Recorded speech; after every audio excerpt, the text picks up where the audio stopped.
Yeah. We call to order February 23rd, 2023, Powhatan County Board of Supervisors workshop. Mr. McClung, could you help us with the pledge of allegiance? Mr. Pop, would you be so kind to indicate? Pledge allegiance to the flag of the United States of America, and to the republic for which it stands, one nation, under God, indivisible, with liberty and justice for all. Heavenly Father, thank you for another unusual but beautiful day in Powhatan. Give us wisdom and give us patience. Amen. Amen. Thank you. Any request that postpone agenda items, additions, deletions, or changes in order of presentation?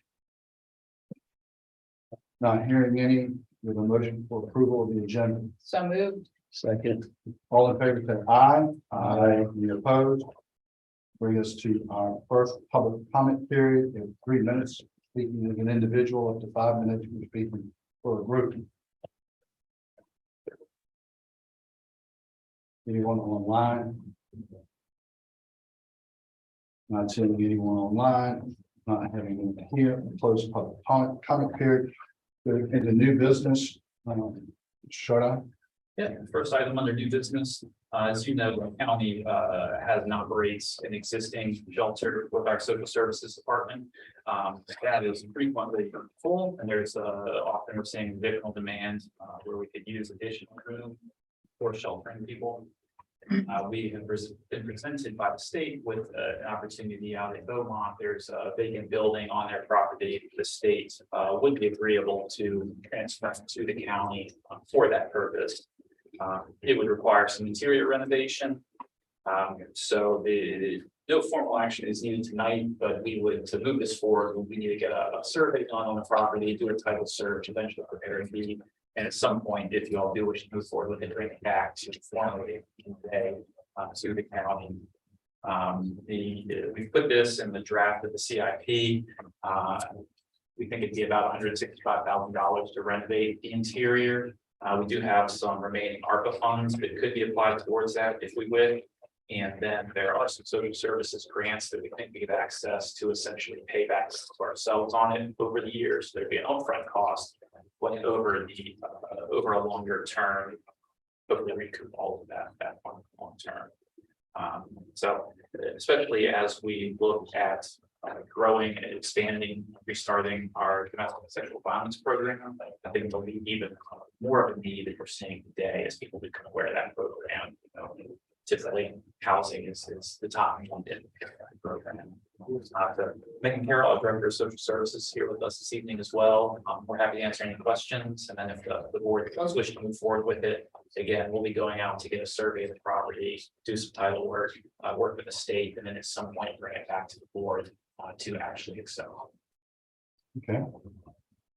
Anyone have any questions for Ms. Carroll? Mr. Chairman, Brad, when you do the remodeling, are you remodeling for a certain number of people or just one person, one family, etc.? Yeah, so the house has some of the footprint that isn't given, so we'll have to work with that. So we only have so much flexibility in how we can change it. But one thing we see with the existing structure that we have is the family dynamics really play into it. So there's times where the ages, the genders, the family dynamics, whatever, you can at times fit multiple families in one. Sometimes that may not be conducive to that. So I think the plan here would be to try and maintain that kind of flexibility in it, where we could have it walled off structured so that it could be multiple. Or the shared kitchen, etc., things like that. Anything to add on that? We would want to maintain it to be flexible. Say again. We would want to maintain it to have a layout that does give us that flexibility. Yes, Chairman. Yes, sir, Mr. Cox. Brett, the question of you, that you've got existing house, you provided me with a log. That's not anywhere near its maximum. We're supposed to be 90 days. We're allowed 3 people to stay there for 6 months. I presume because we didn't need it for somebody else, and that would be just fine. So I don't have any problems with going ahead, but it doesn't look like, in the log you provided me, that, the current facility, is anywhere near as max. If we are going to actually have a sexual and domestic violence program in this county, which we don't have, and this would serve that purpose, I think it would be great. Thank you. Yes, sir. Mr. Cox. Anyone else? When I first became aware of this property being available, and I went to Mr. Smithers, it seemed pretty simple to me. This was an easy decision. That something that offers Powhatan County, in a growing Powhatan County, an opportunity to help out a lot of different people that need help in this county. And I think that it's a great opportunity, so I'm in support of it. Yeah, well, we will, yeah, and if the board's okay with it, we'll continue to move this forward, do work on it, and we'll keep you updated as that progresses. If there's any new information or changes. Right. And thank you to the Commonwealth of Virginia for making it relatively simple and easy. Yeah. You know, the DOC, Department of Corrections, was involved in that too. Thanks to all of them. Next up, utility rates, schedule study. And this one we have Johnny Mellis, Director of Utilities, with us tonight, as well as Carl Brown from Getting Great Rates, who was the consultant assisting us with updating this. So looking at our utility rates, updating them on current day, and then also looking at how we can over time try and reduce the general fund subsidy to our utilities. So Mr. Mellis and Mr. Brown are here to present on this tonight. If we do want to go forward with the recommendations of this study or some version of it, then we'll go and update our rates in our fee schedule. Okay. All right. Good afternoon, board. As part of the utility CIP, the county contracted with Getting Great Rates to investigate our current rate structure and how the county could reduce the subsidy for the general fund. Powhatan County, as members of the Virginia Rural Water Association, was made aware of the work GettingGreatRates.com was doing as the rate analyst for the VRWA in the Virginia Rate Analysis and Training for Environmental Systems Programs, otherwise known as the RATES program. This afternoon, we have Mr. Carl Brown, president of GettingGreatRates.com, to present his report and strategies to help the county's utility fund now and moving forward into the future. Mr. Brown is a graduate of Missouri University with a Bachelor of Science in Forestry, and Mr. Brown managed corporate timberlands related to personnel, contracts, and operations. And from 1989 to 1991, Mr. Brown worked as a municipal lease purchase finance originator with 2 municipal firms. From 91 through 93, Mr. Brown coordinated water and sewer loans and grants with the Water Pollution Control Program, the Missouri Department of Natural Resources. In that capacity, he served as the user rate structure compliance officer for the Clean Water State Revolving Loan Program. He developed the precursor to the rate model that is now called Rate Assist, and this program became the state's template for compliant CWSRF rates. From 1993 through 2005, Mr. Brown headed the local government assistant unit in the technical assistant program of MDNR. He developed the Show Me Rate Maker program, a do-it-yourself rate calculation program. Mr. Brown's unit helps cities and other utility providers solve technical and regulatory compliance problems, with Mr. Brown focusing on financial and rate issues. In late 2005, Mr. Brown left state employment and launched his water and sewer rate analysis practice. 2007, he added electric and solid waste rate analysis. In 2013, added stormwater rate fee analysis. In 2020, he added fire suppression rate analysis. Mr. Brown has completed 350 rate analysis as of the date above, and Mr. Brown has helped other rural utilities throughout Virginia, such as Chincoteague and Richlands, as well as several repeat Virginia customers that include Prince George County and Dinwiddie Water Authority. I will now turn it over to Mr. Brown and let him proceed with his portion of the presentation. Well, Johnny, thank you so much. And everyone, can you hear me okay? Yes, Yes, sir. Okay, that was a lot of words about where I came from. The kind of short words is professionally, I started off as a professional forester, really enjoyed that career. A corporate merger killed that career. And then I had to find a new one, and luck on top of luck, I ended up doing finance and utility rate analysis work. And this is my favorite kind of work that I've ever done. I just really love this kind of work. I get to help a lot of folks solve finance and other kinds of problems based on exactly what their situation is, as opposed to growing some trees and cutting them down, or giving somebody a loan and hoping that they'll pay us back. So I really, really enjoy this kind of work, and I've really enjoyed working with you guys. Briefly, your situation in the water and sewer utilities is they're very small. They don't serve very many customers, water much less than sewer. And my understanding is that the water utility primarily serves commercial customers, not too many residential customers. On the wastewater side, you serve more residential customers and just plain old more customers. That's really important because with more customers comes economy of scale. And that has played out in your case. The water utilities rates are farther behind being fully sufficient to fund the water system than are the sewer rates. The sewer rates are closer to paying full freight for sewer service.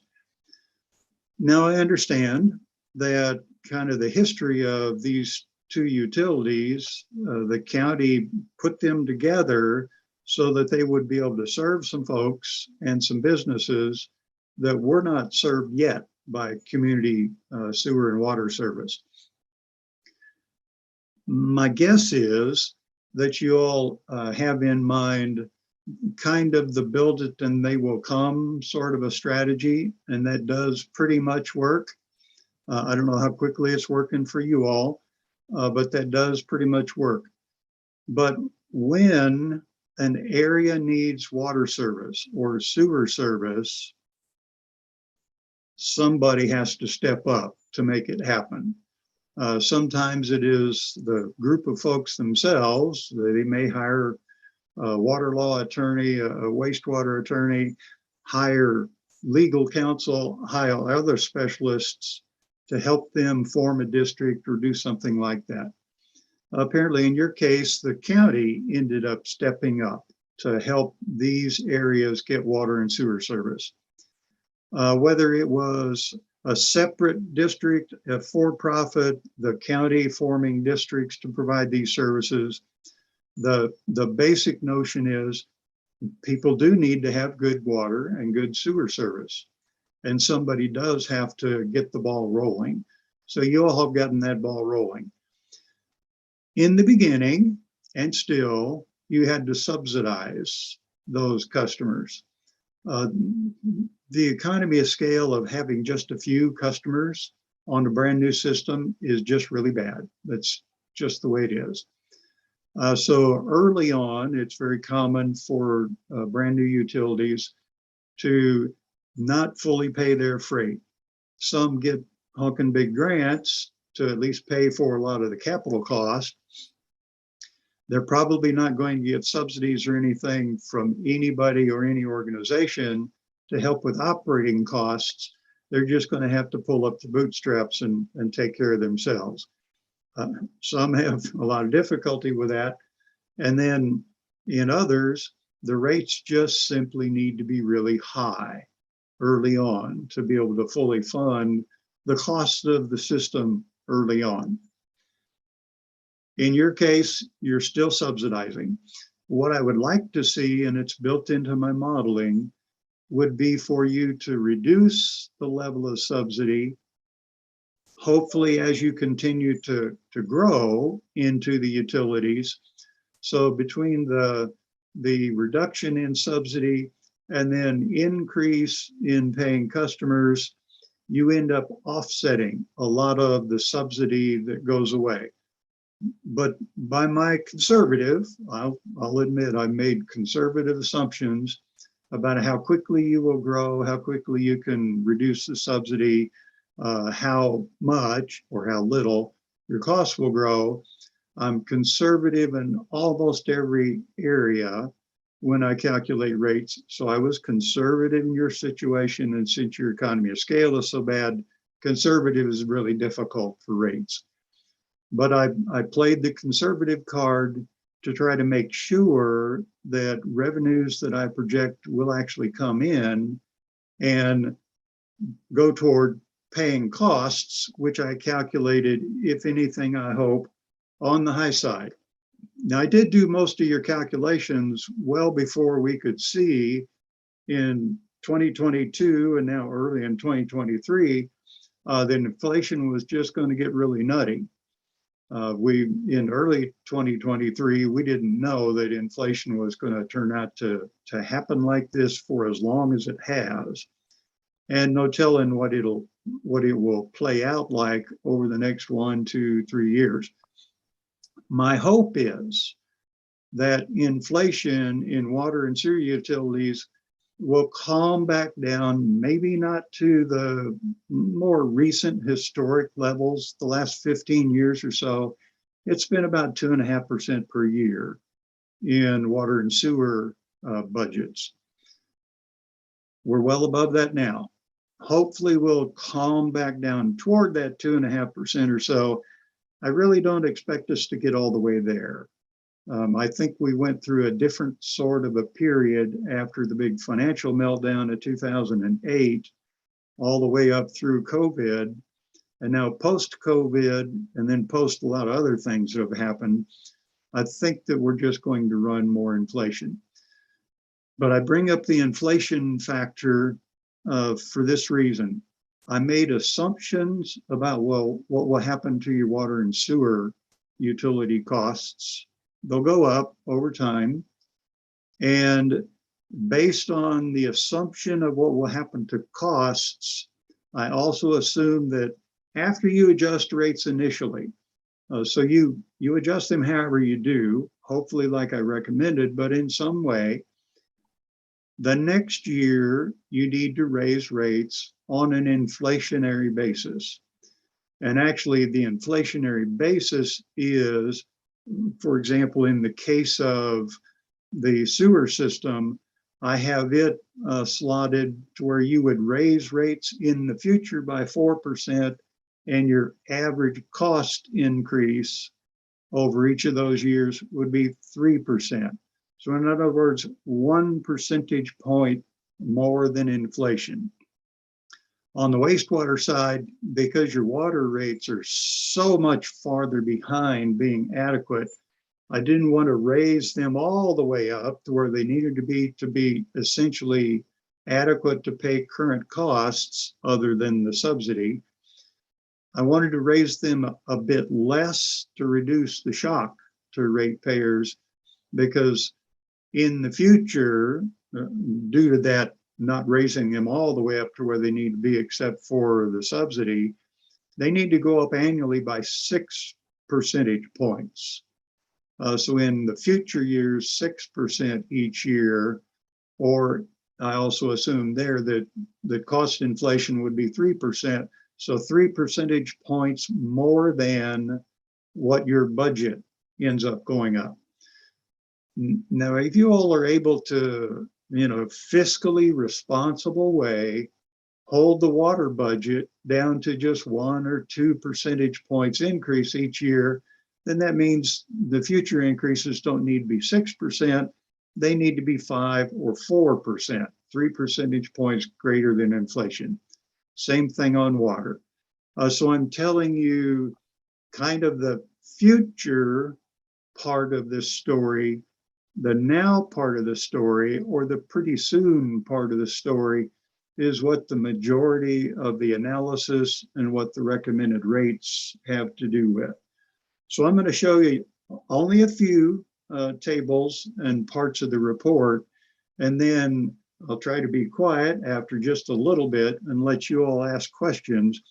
Hopefully what I'll give you is going to be enough to get the essence of what the water rate analysis means to you and what the sewer rate analysis means to you. So I'm going to share the report with you. And do you all have a copy of the printed report in front of you? Yes. Okay.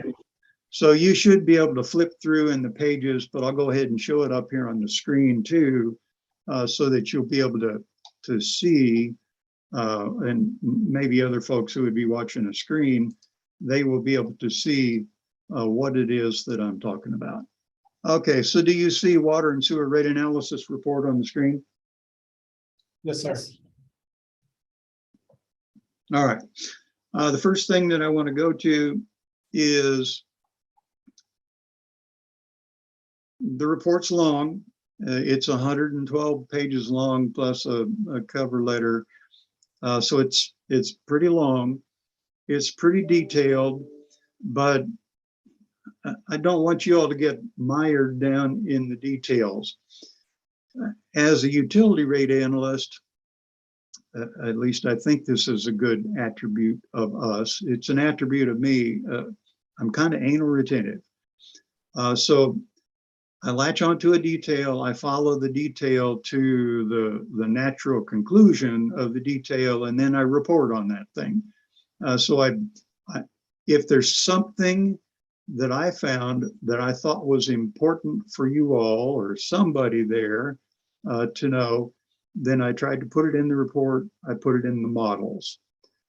So there is much more information and data and calculations in the report than almost any of you really need to know about.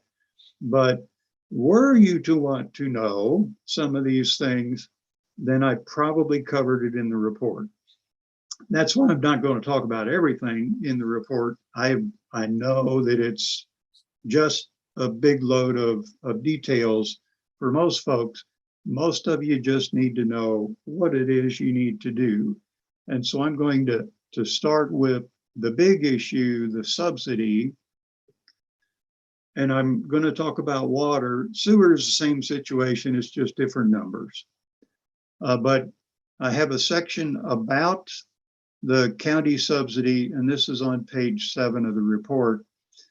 So I describe my understanding, at least, of what that subsidy is.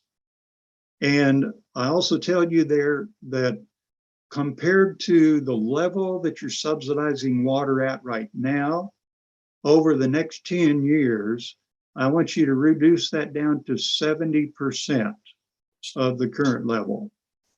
And the same sort of thing over on the wastewater side. So I'm not talking about getting rid of the subsidy. I'm just talking about knocking 30 percentage points off of what the subsidy is right now. And I'm not necessarily doing that because I'm feeling a lot for ratepayers and that sort of thing. That is the case, but that's not the purpose of retaining some of the subsidy. The reality is a lot of folks, I suspect, signed on to these utilities with the thought in mind that they were not forever going to be the only customers. They figured, I'm sure you all figured, I'm sure you all still figure that there will be more customers come along. So as the utilities grow, the economy scale will get better.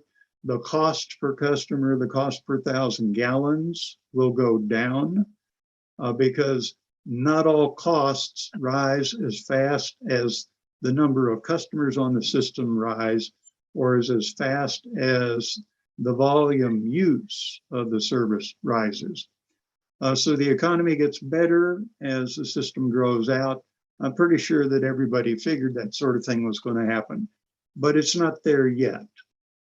So I figured you ought to retain some of the subsidy actually the better part of the subsidy, 70% of it.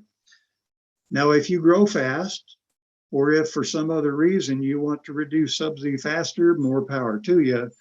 I like that idea, but I didn't want to assume that you would be able to cut the subsidy down to nothing or 50% or some other number 10 years into the future. I think 70% is a more doable number. So the next place that I want to take you to is table 3 in the model to show you where that subsidy is depicted.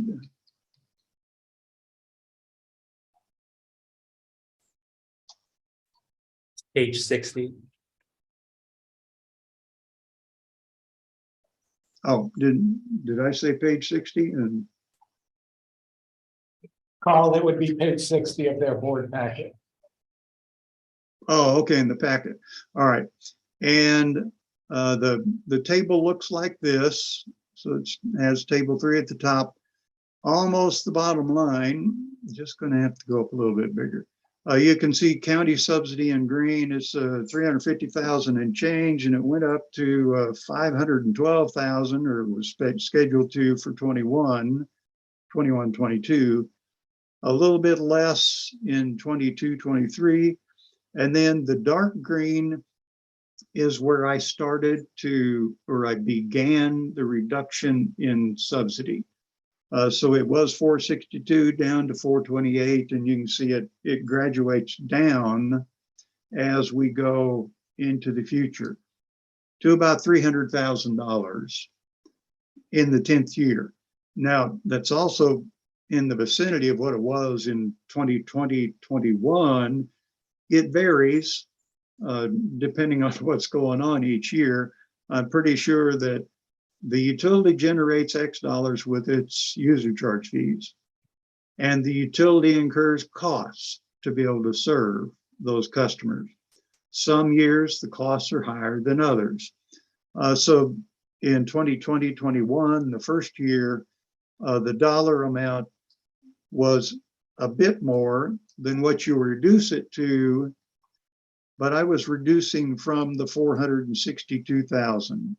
The last year going into this calendar year, fiscal year. So that's what I was doing with the county subsidy. Now, there are lots of other things going on. You have costs which go up over time at 3% per year was my assumption back then. These days, I'm assuming 4%. Total expenses in the test year were $520,000. In the 10th year, they're projected to be $904,000. So close to double what they are right now. That is due to plain old inflation, but it's also due to things that are related to flow, water that you purchase, or electricity, for example. Chesterfield fees, those go up based on however Chesterfield adjusts rate to you, but also use, how much water you buy from Chesterfield. Electricity, the same sort of thing. There are several expenses that are in green that go up with inflation plus with growth of use. So there are lots and lots of tables that examine every part of the financial aspect of the utility. Rates, incomes, usage, costs, capital improvement costs, system development or capacity costs. There are lots of aspects of cost to the utility. They all roll into, at some point in time, actual dollar costs to the utility, which ratepayers and new customers in some combination need to pay for. So then I want to skip to some charts which show you in trend lines What will happen if you do the kinds of things and if the assumptions I made come true? My table number or my report page is 71 for the first chart, and 86. Johnny, where are you at? Okay, so chart 1, operating ratio, kind of an esoteric thing for us rate analysts or for lenders. We analysts and lenders, we like the operating and coverage ratio because it helps folks figure out if you're eligible, what qualified for loans, or if you're not so good on those indicators, then you're more qualified for some grant. The important thing to users are charts 3 and 4, customers. Now, these are oriented toward residential customers. You can't apply the same sort of an indicator, financial indicator, to commercial customers. They're just not the same. And the lending industry and the agencies that do grants and loans, they're not focused on the commercial, they're focused on what happens to residential customers when rates change. And on the water, in the water system, you don't have very many residentials. So this is almost a moot indicator, but we use it all the time in the lending industry. So I always include the user charge bill and then also especially the affordability index. Right now, a 5,000 gallon water customer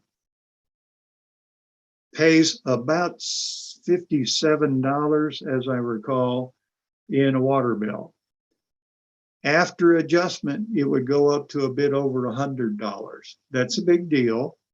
And it would go up, since water needs to go up 6% per year, and incomes are not projected in your area to go up 6% per year, then there's a net increase in dollar amount, but especially in the affordability index.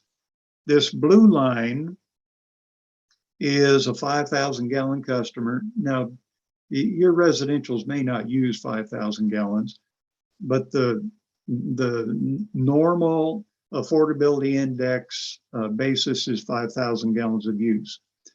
That customer spends about 65 basis points of a percentage, so 0.65 or so percent of their household income to pay their water bill. After the adjustment, it would go up to about 1.4 or so percentage points. And then it'll stay fairly level because 4% in future 4% cost increase versus their income levels. I'll have to look back at the table where I have growth in incomes, pretty well offsets. But on a dollar basis, it goes up quite a bit. Now, of course, that means their incomes are going up too. So on a dollar basis, it's a real big number. On an affordability basis, not as bad.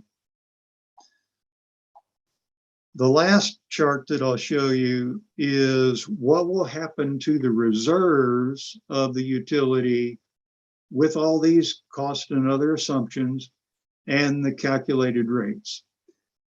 Right now, your reserves are about 350,000. They'll dip down for a couple of years, and actually for about another year after now, and then they start to slowly grow back out up to about $500,000. Now, to get the real numbers, they come out of a different table that you have in the report. It's table 17. So the affordability index is right here. The affordability index, well, right now it's 0.7. And it'll go up to 1.29%. So again, that is a residential customer, 5,000 gallons use of water per month. That kind of a customer, they're going to spend 1.29% of their household income, if the Census Bureau's data is correct. And in future years, they'll spend about that. It'll reduce just slightly because their income will go up faster than what the rates are projected to go up in the future. But they're going to be about break even once we get to the 1.29 or so. To give you an idea of how that compares to something I think is meaningful, we don't know what the national average water rate is, but anecdotally, based on the media coverage that I see of water and sewer rates, water and also sewer average about 1% affordability across the country. So across the country, we spend about 1% of our household income to pay our water bill and another one to pay our sewer bills. So at 1.29, you're about a third over what the national average seems to be. I wish we had a real definitive number on that one, but that's a really slippery thing to get a hold of. That's actually not bad. I see lots and lots of small systems, actually systems very much bigger than you all, 500, 750 customers in rural areas where their affordability index is two percentage points. And sometimes they're 3. And a really good one is about 0.75. So you're a little more expensive than a really good one. You're a long ways off from what a lot of rural small systems pay for water rates and also for sewer rates. So folks will see $20 and $30 bill increases, and that is a big deal. It really is. But on an affordability basis, it's not as big of a deal. I want to go back to that now.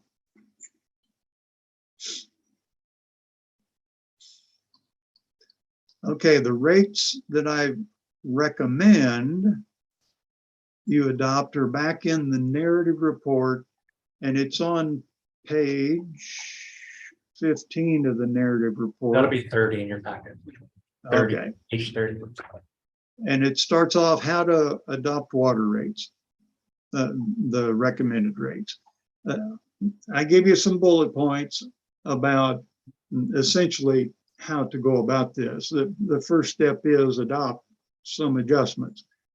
So the first set of rates that you would adopt after today sometime would hopefully be both an overall revenue increase, an overall rate increase, but also a rate restructuring to make the rates fairer than what they are right now.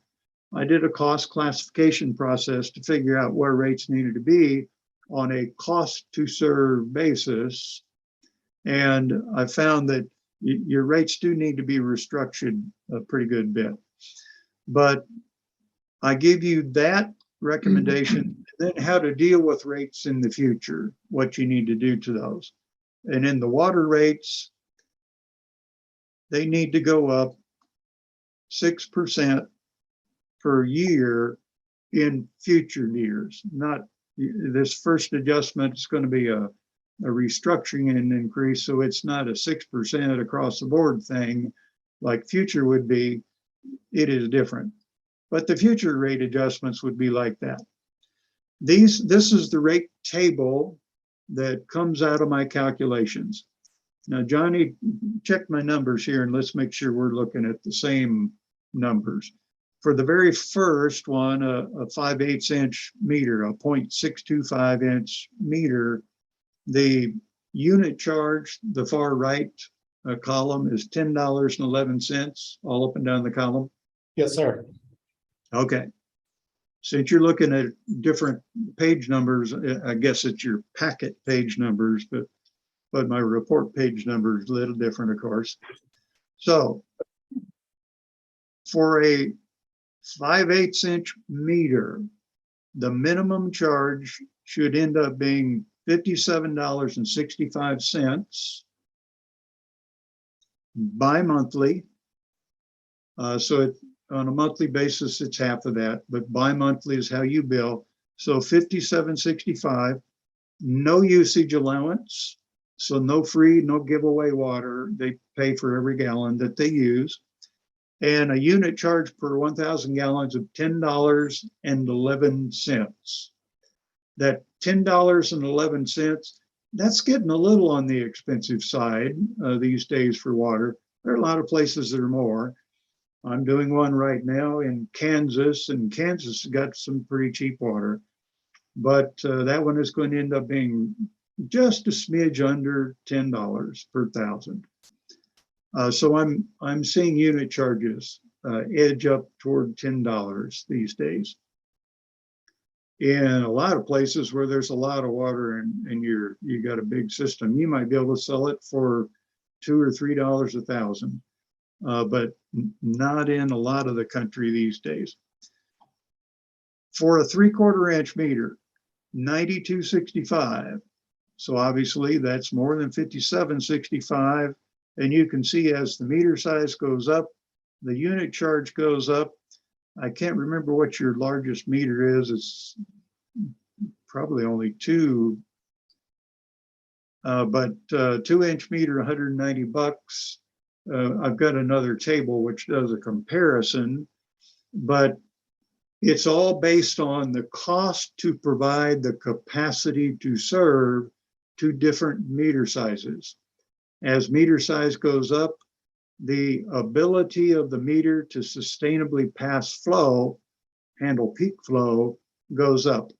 So based on the ratios of peak flow capacity, the capacity cost gets divvied out to customers on that basis. Part of the system development cost is just a flat cost to develop the system, period. I like to think of it this way. To be able to get 1 drop of water to every customer is just going to cost X dollars. And then to get 5,000 gallons a month or 10 or 100,000 gallons a month is going to cost more because you have to upsize everything. But that little drinking straw that you put in the ground, that little bitty piece of pipe to get 1 drop to everybody, the pipe itself is pretty darn cheap, but the trench that you put it in is going to cost about the same. So that's the notion of system development costs. You all already have that sort of structure. So this is not starting a brand new structure. It's just tweaking the fees, the minimum charge for different size meters for you all based on cost. That's water. Any questions on water? And if not, I'll head on to sewer. And then if you have questions on water after that, that's all fine too. Let's move on along, Mr. Brown. All right, we will move on to the next place. So to go to wastewater, I'm not going to say all these things that I just said again about wastewater. I'm going to go to the modeled rates. As I mentioned, the sewer rates are closer right now to being adequate to pay the sewer system costs. And part of the reason for that is you have twice as many sewer customers as you have water customers right now. That really helps. But to go to the rates themselves, again, I have a how to adopt the sewer rates. Johnny, what page do they need to look at? This is page. Okay. So table B is for sewer rates, $35.86 minimum charge for a small meter customer. And this is where the big difference is. The unit charge would be $6.94, $10.11 versus $6.94. That's a really big difference. And that's unit charges that especially helps higher volume sewer customers. Now, most residential customers, they contribute pretty close to the same volume. It's usually around 4,000 gallons, maybe 5,000 gallons per month if they're averaging 5 or 6 for water. So they don't have to pay that $6.94 out over as many gallons, plus it's just a whole lot cheaper than $10.11. Minimum charge is higher, but the minimum charge, let's go to a 2. Remember, the minimum charge for a 2-inch water meter for water service needed to be $190 and change. It's only $150 for sewer. So the fixed cost, or the capacity plus fixed cost of sewer, is less when divvied out to all the customers than it was on the water side, mainly having to do with number of customers. And then the $6.94, that's a unit charge that recovers variable costs. The variable cost, the cost to treat the wastewater, is much less than what it is to generate the water, generate and distribute the water. So those are the recommended rates in this table. Now I go way up to some really big meter sizes. You all cut off wherever it is that you want to. That might be like, you might include 6-inch or so meters. I don't know if you have any 6-inch meters. I can't recall the usage data, but if you do, you may only have 1 or 2. I kind of doubt if there were any 6-inch meters. But you may want to include 1 or 2 meter sizes above where you're at right now. So as you do get requests for new connections, if you get a honking big water and sewer customer want to come to town, then you're ready for them with rates for a meter size that they would need. And it also helps to already have those rates in place. So when a customer does come to town, they can't start trying to negotiate you down right off the bat because you don't even have a rate for them. You have a starting place with your already adopted meter minimum charge for those meter sizes. Now I'm going to jump up to the data table for sewer and then also the charts. And let's go ahead and hit the charts first, since that's easy to find. It's the very end of the report. Chart 8. Okay, chart 8 is reserves. So this is total cash and cash equivalent reserves in the sewer system. Right now, it's actually really high. Whoops, say again. Okay. Right now, the reserve is really high for a system of this number of customers and value. And I actually calculated rates that will allow that reserve to decline over time. It'll go down to about $400,000 in the future. That's a prudent reserve level. 1,600 is too much. Well, I say too much. I'm never sad when I have a client that has reserves that are double or triple what I normally would recommend. And very often I will recommend that they try to retain those reserves. The bad things can happen in the future and you need some big cash. But in your case, since you're subsidizing so much and rates need to go up a lot, I don't want to try to keep the reserves up at that level, because the rates would need to go up even more to be able to retain that kind of reserve level. So that's total reserves. And then to go up to what ratepayers care about, what their bill would do right now, it's I think it's just a little dab above $60, and it would go up to about $75 or maybe about $75 initially, and then it'll go up just a little bit over time. And on the affordability basis, it's a little bit below 0.8. affordability index, it would go a little above 0.8. And then because the future rates would not rise quite as fast as what the Census Bureau projects incomes would rise, then the affordability actually gets better over time. In numbers, that looks like, and Johnny, I'm going to table 17. 111. So in numbers, it's at 0.77 right now. So about 3/4 of a percentage point, about 25% cheaper than the current national average. And if you'll notice, if you add the water bill and the sewer bill together, you end up with an average of about 1%. It's in the vicinity of the national average with the two together. And then after the initial adjustment, it'll go up a bit to 0.84, and then it starts to slide down gradually going out into the future. Now, one last thing is I have this same table, Johnny, the next table, table 18.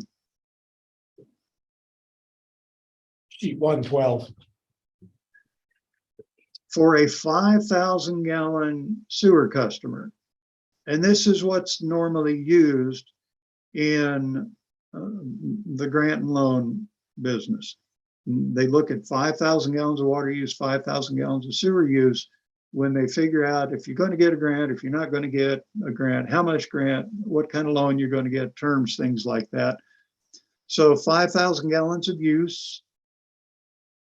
Right now, the bill is $60.68. It would go up to $70.56 or an increase of $9.88 per month. My guess is your average residential customer sewer use is probably closer to 4,000. So it'll go up just a little bit. It's starting at less. It'll go up some, and it'll go up by a little bit less than what it would for 5. That $9.88, let's call it $10, added to the increase for water,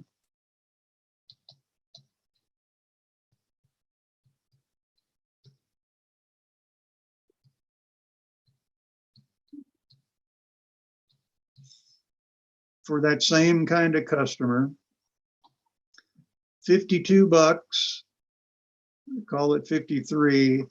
So we're in the vicinity of $63, $64 a month. That is a big deal. There's no doubt about that. That is a big deal.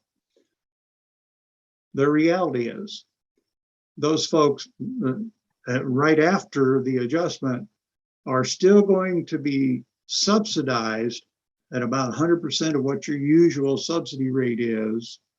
And that subsidy, even after 10 years, is still going to be at 70% of what you're doing. The county is subsidizing the utilities right now.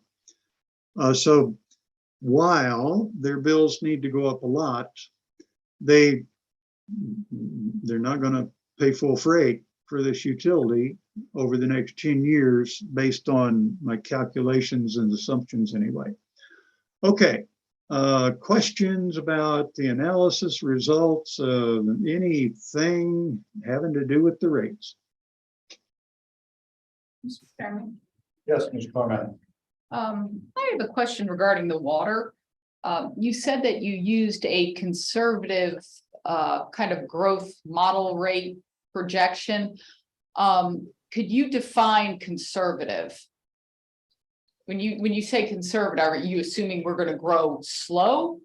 What percentage are you? And then kind of similar on that similar thread, were you thinking that most of the growth was going to come from residential or commercial? No, I didn't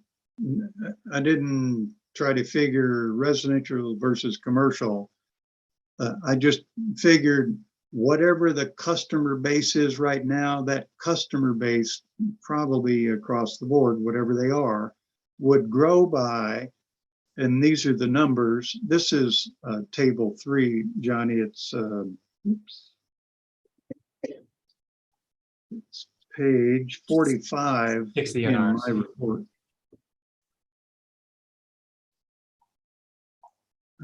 Let me zoom that just a little bit so you can see a little better. Right now, in the test year anyway, there were 104 water customers. Okay. You grew by 6 customers in the test year. And that works out to 5.77%. That's Okay. actually a fast growth rate on a percentage basis, because 6 compared to 104 is a big number. But I assumed that it would stay at that sort of a level, 6 per year, rather than the 5.77 for all the years in the future. So as we go into the future, that 6 new customers every year, the percentage growth rate comes down to 3.5%, which is still really fast. I find that most systems that are in areas that are growing really fast, they don't grow faster than about 2% a year.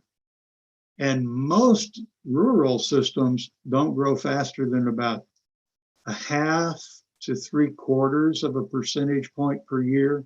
If they're growing at 1% a year, they're really lucky. Some are losing customers. So 3.5%, that's a pretty rapid rate. But again, the system is really small. So when you already have lots of capacity to serve, and it's really small on customer base, you got lots of room for new customers to hook on. And what's the age of the system? I never did get that. I think it's fairly new, right? Late 90s, early 2000s. All right. So it's a couple decades or so old. So in the lifespan of a water or sewer utility, it's a newbie. So you're going to have folks hook on because it is a newbie. So growing at 6 customers per year, I'll show you another way to consider what that means to the utility. At 6 customers per year, connection fees in the test year were $990. And then I'm calculating they need to be, they would go, excuse me.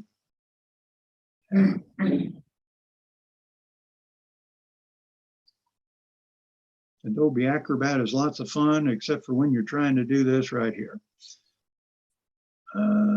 Connection fees, I went to the wrong line, 24,600. And then I calculated that once the new rates are fully in effect, they'd be 26,073 for the same number of customers. So not very much growth. I didn't want to discourage customers from hooking up to your system, becoming new customers. So I kept the starting rate the same, and only the larger meters went up a bit, but not very much. Plus you don't have hardly any larger meters.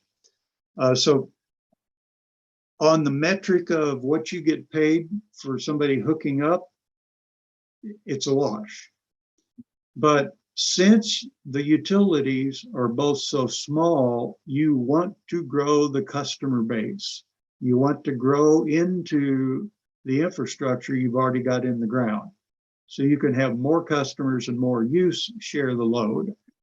So you keep the system development fees, the connection, the tap-on fees about the same, at least about the same revenue, and instead encourage folks to hook on. They become customers and you collect more fees for use. So a nice growth percentage, but it's only 6 customers per year. You could charge 2 or 3 times more and it's not important money. Thank you. Mr. Chairman. And it's the same sort of thing on the wastewater side. And actually, I'm gonna jump up to that because since you have twice as many sewer customers to start, that one may show a pretty different, yeah. That one shows a very Brown? different growth rate, 2.5%. Mr. Brown, Yes, excuse me, we have a question. Mr. Williams. Thank you, Mr. Chairman. I'll go back to, Johnny said our utility system has been in place since going back to the late 90s. I know the biggest part of the utility system that I'm familiar with is when we put in the water and sewer on Road 60. Now, I can't speak to what we had before, you know, if any of the wastewater treatment plants, like Triton Creek, I don't know when that came into being, but the real system that we're talking about, I believe, is the water and sewer lines that we put on Road 60. Because I remember the argument, this is back when I was on the planning commission, it was around 05. Is that correct? Yeah. That's when we went out to market and incurred the debt. Now, my first question for Mr. Brown and Johnny, when you calculate the subsidy, are you including debt?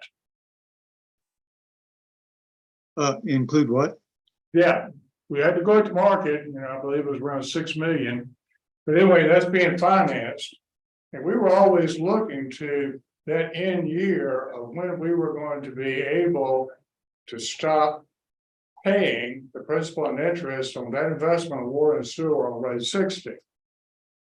And I think it's what, Johnny, 2032, because we had this conversation today. I think somewhere along the line it got refinanced. Charlotte, can you help us out? Yeah, I'm trying to pull up. Yeah. schedule. I think it was like 15 more years from last year. You're probably right. I don't know. I know it's in the 8 year, but where I'm going with this is I want to understand what's making up that subsidy. Okay, I understand, you know, the cost of system development, understand cost of repairs, maintenance, cost, you know, for the purchase of the water. With any add-ons from Chesterfield and Richmond, I understand that. But what I want to understand is where is the biggest cost centers with the subsidy? I think it's debt. Okay, 38 is when all that. and you're- 38. It goes down significantly in those last 3 or 4 years, but to be completely zero debt is 2038. 2038. How did Yes, that sir. happen? If you calculate the time from 05 to 2038, how many years is that? There was two How many reasons. times, if so, it got refinanced. You don't go out for bonds for 30 some years.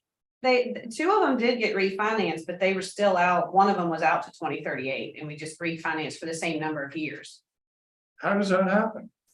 I don't know of any bond that goes out that far, but that's another question we can I go have back to pull the to. original bond books to know. Yeah. But anyway, Mr. Brown, that was one of the big things we were looking at. And again, my question is, how much does debt constitute of our subsidy that we're providing to the utility system? That's my question. yeah, in my modeling, and it's a little hard to see. I'm showing no existing debt for the sewer system. And then that's table 5, kind of in the middle of table 5. Then I'll go back to water and show you what I had for the data for debt for water. What am I looking at here?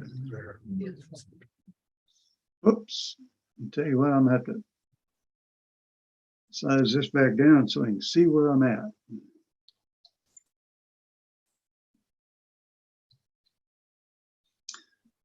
And in water, I'm only showing that you have a share of debt for Richmond.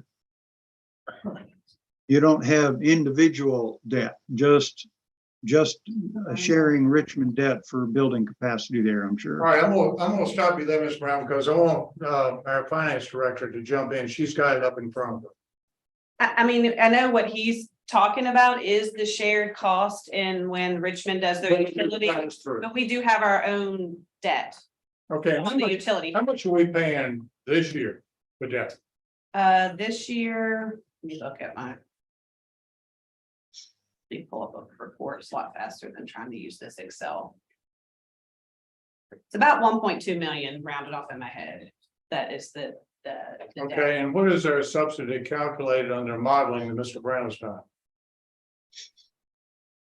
It's only 350,000 or so. But we subsidize more than just debt. I mean, we also subsidize I'm information, just saying but yeah, I know what you're that- saying. Yeah. Charlotte, what I'm trying to get to is, he's got one figure that's showing debt. I want to make sure I've got, showing, subsidy. I want to make sure that we have all the inputs and we're properly calculating the subsidy. And if we're going to be using certain assumptions going forward at 10 years, I want to make sure, again, all the inputs are going in. So. And I'm going to second that. I want my analysis models to include all of the debt related to water and also to sewer. We didn't get some of your debt, obviously. So if I'm able to get that into my model, then what it's going to show is you're not subsidizing the customers of these utilities $350,000 or $400,000 a year. You're subsidizing them by something like 1.4 million or so per year. You're getting closer. Do we want to get back next week? After we rework the number? Yeah, 1.2 million this year. Because everything is predicated on reducing the subsidy. Yeah, It's predicated on being able to factor in cost as it applies to rates. So it's very important. If we're not getting the complete picture on cost, then the tables get thrown out of kilter. Oh, I don't disagree. yep, that's exactly right. Okay. But while we got you, I've got some more questions, if you don't mind, to clear up. Now, one of the things I want to, point out is what you were talking about earlier, and that is comparing us and our utility system in Powhatan County. We can't do that with Chesterfield or Henrico. We're a different animal. So any analysis that we do of our system, I believe we belong, Johnny, you help me out here, to an association of rural utilities. Virginia Rural Water Association. So we're in there with people that are structured just like we are. They're a rural community, they have these small systems. So the metrics that Mr. Brown was pointing out, where he was comparing us to the smaller utilities, seems to be important because we've never done that before. Now, the second thing I want to give Mr. Brown credit for is we've never had this business approach to utilities, have we, Johnny? I mean, where we've actually laid it all out like this. So I want to commend you and your staff for bringing this forward, because this is something that's just been out there. Now we're quantifying things. We have metrics. And Mr. Brown, one of the things I would be looking for is for these indicators, performance elements, when you're doing all these ratios, if we're going out and we're going to be trying to meet these performance ratios or percentages, I would like a cheat sheet so we could very quickly cross-reference how we're doing as we go through whatever path that we choose to go down. Whether we go with your, path, going with raise 6%, or we have to come back and adjust that now because we found out we've got a little bit of a problem. Whatever it is, I would like to have that available to staff so we can compare. I have another question. You talked about giving an incentive when you've got plenty of water. I guess like on a tiered system, you give a declining charge once you meet a certain threshold to encourage people to use more water. I'm familiar with that in the reverse. Brown's Bridge Utility Company in the eastern part of the county, which is a private utility system, did exactly that. What they did to conserve water, they raised the rates after you reached a certain threshold, making a disincentive to overuse water, stay within their limits. So I thought that was an interesting point that you brought forward, because it was the reverse of what I've seen put in use with a small utility company. We depend on the American American Water Works Association for the standardization of what we charge typically for a capacity and for usage, don't we? We base all of our meters on 350 ERU. ERUs, and ERUs are equivalent residential units. Okay, but as we know, Chesterfield, for example, is one of the localities that deviated away from that, and they developed their own metrics away from the association. Based on their experience with high residential development, they went to, instead of what was it, 350 per home or for a unit, residential unit, they went to 0.85, I believe. Is that correct, Johnny? No, their problem, the 0.85 is they use for multifamily Oh, complexes. yes, yeah, that's what I meant. Yep. I misspoke. Correct. That's. Their ERUs, the number for their They gallons, didn't do a crosswalk with the same for a home as they did for multifamily. which is the same model we use. Because of the water saving and things like that, there are out there today that you have reserved the water.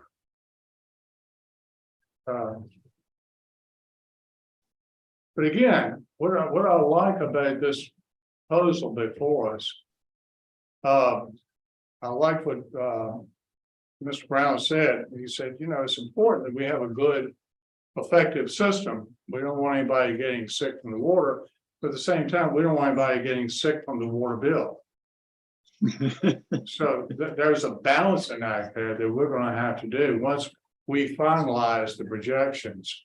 But the great thing about what you've done and what staff has done is they brought this to us and shown us that unlike other, you know, utility companies in the world, we're late to the game.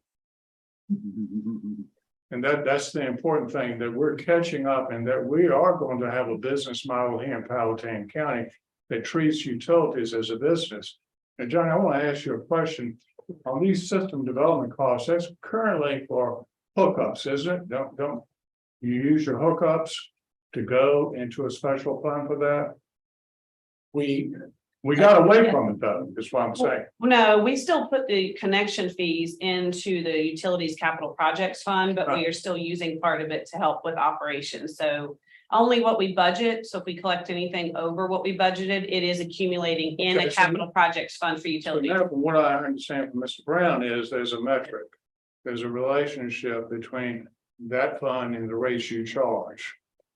So again, I want to know what those are. And I want that to be guiding us as to how much we choose to take out to Mhm. subsidize and how much we leave in for future system development.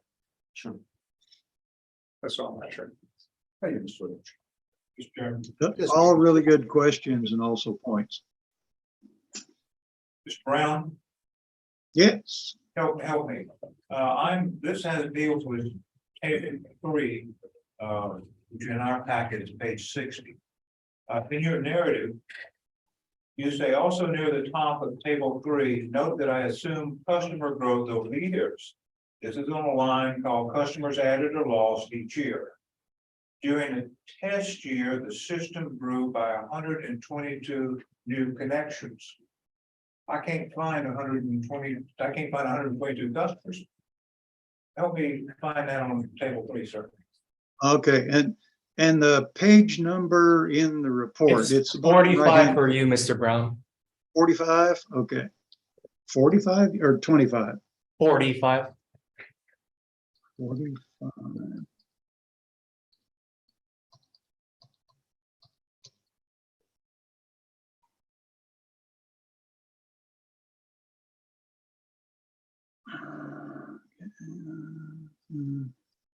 And we're at in this table, does it say the 100 and some new connections? And during the last year, the system grew by 120.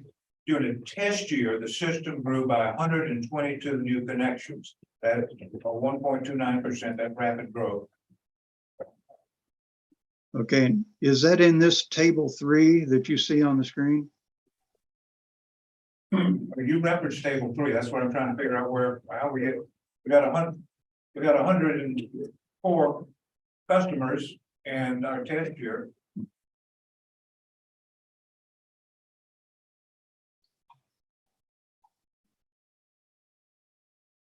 Average number of customers test year starting 7/1/20 and 104. It's under water model 1 rates, expected incomes. Okay, so that's actually in the narrative report, right? It's not in the tables. Correct. It's a narrative report that references table 3. Okay. All right.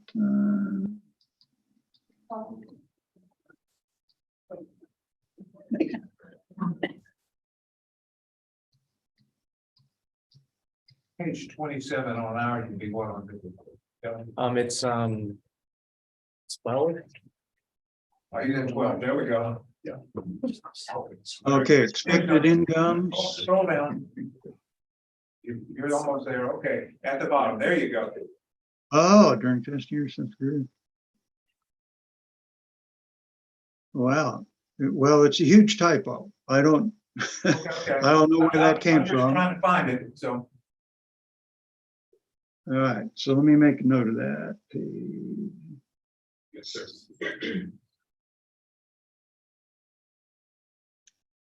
Um,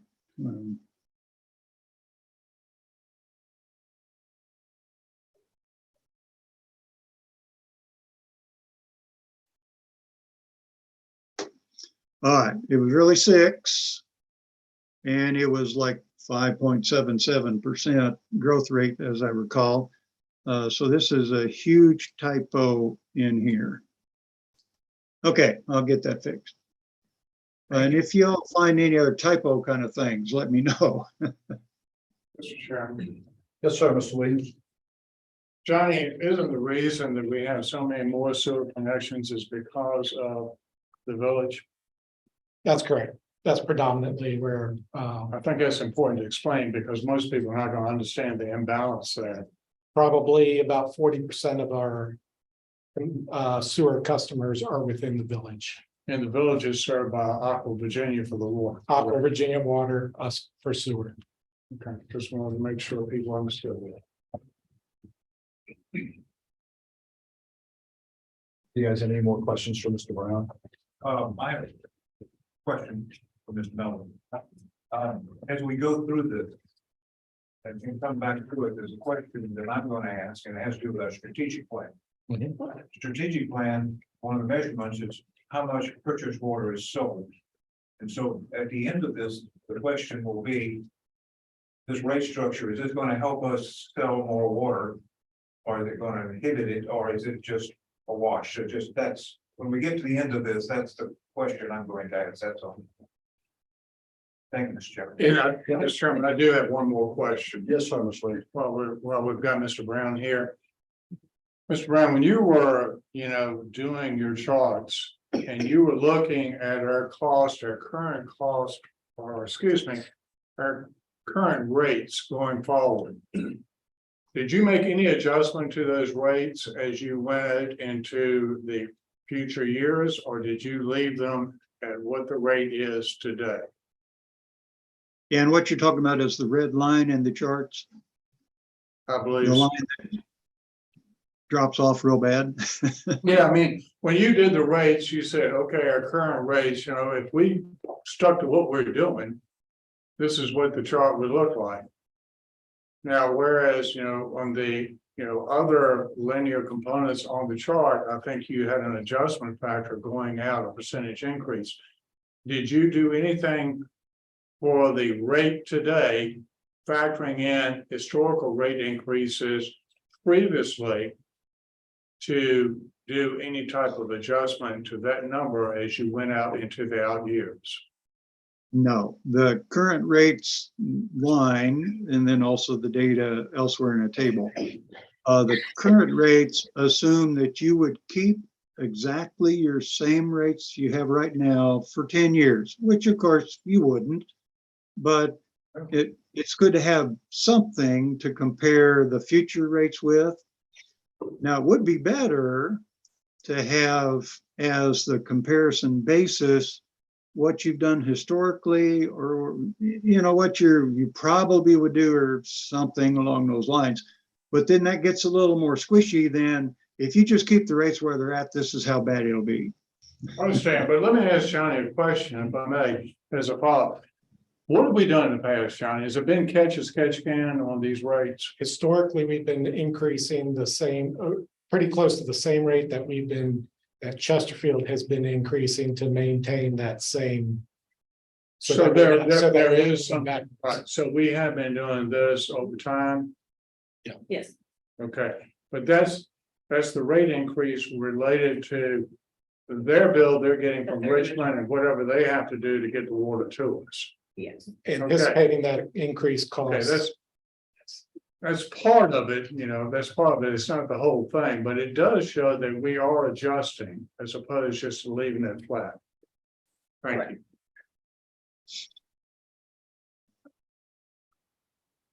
Anything else from Mr. Brown? Thank you, Mr. Brown. Appreciate it. Let me sum just a little bit.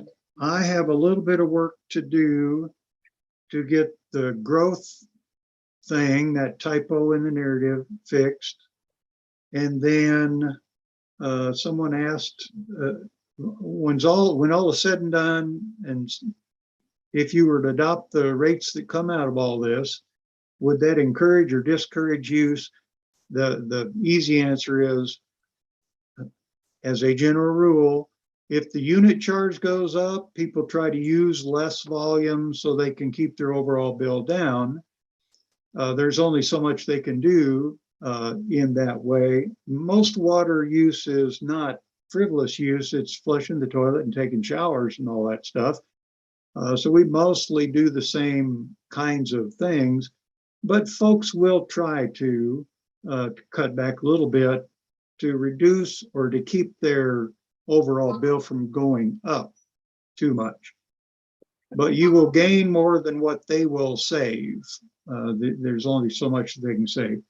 Plus, I suspect that a lot of your residential customers are being fairly conservative as it is. Their bill right now is noticeable.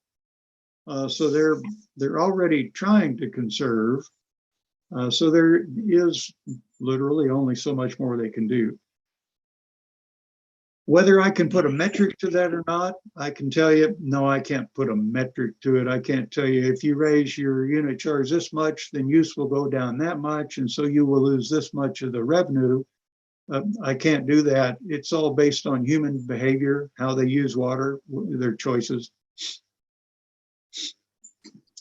But I've got that correction to do. And it seemed like there was another thing, Johnny, I hope you took a note about another question along in there and send that to me. And what I suggest to you all is maybe you only had, 4 or 5 questions right now, but if you look through this report a little bit more and you see something that looks like a typo, or are we really going to raise people's rates this much, or whatever your thought is, go ahead and ship it over to Johnny. Johnny, you ship it over to me, and we'll try to get all of that stuff addressed in a revised report for you all.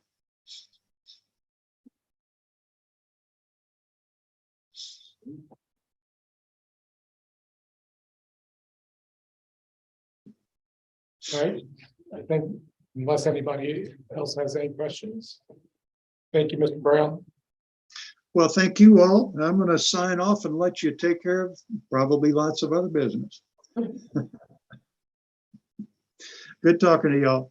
Thank you. Thank you.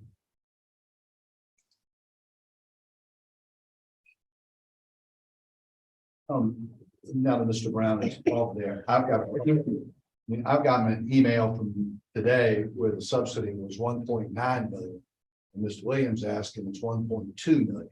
Well, So I'm not trying to get the difference there other than, you know, the 1.2 200. million is just the debt service portion of that 1.2 okay, budgeted currently this year. That does, at the end of the year, I look at what was actually spent.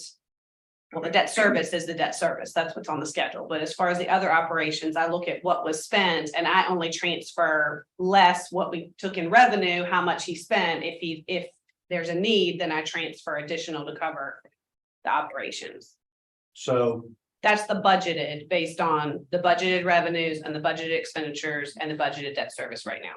of which Mr. Brown doesn't have any of those numbers. He has, I guess he was taking from what our operational number was 2 or 3 years ago, back in 20.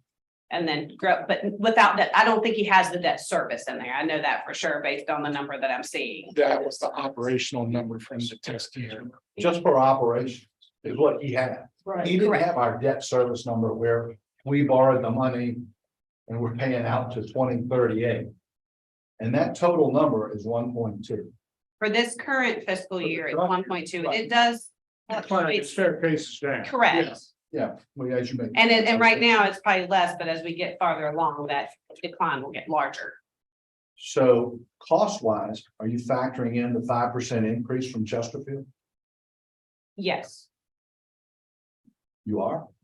Yes. Okay, I mean, we're talking about, are we talking about 23's budget? Or we're talking about we're moving forward because I'm working He's working on the 2020 numbers is what I'm hearing here, and basically all these numbers that we got for the past hour and 10 minutes are kind of wrong. I mean, typically what we've Kind done of wrong, I with guess they are wrong. what we've done with our rates, at least since when Ramona was here, whatever Chesterfield's rate increase was, is typically what we would adjust our rate for I got to that, offset that additional expense to us. right. But does that get you over your hump? That really, I mean, it does some a little bit, but not much, because you're really just covering your costs to Chesterfield. And this has been going on since whatever, 2005, 2002, whenever it started.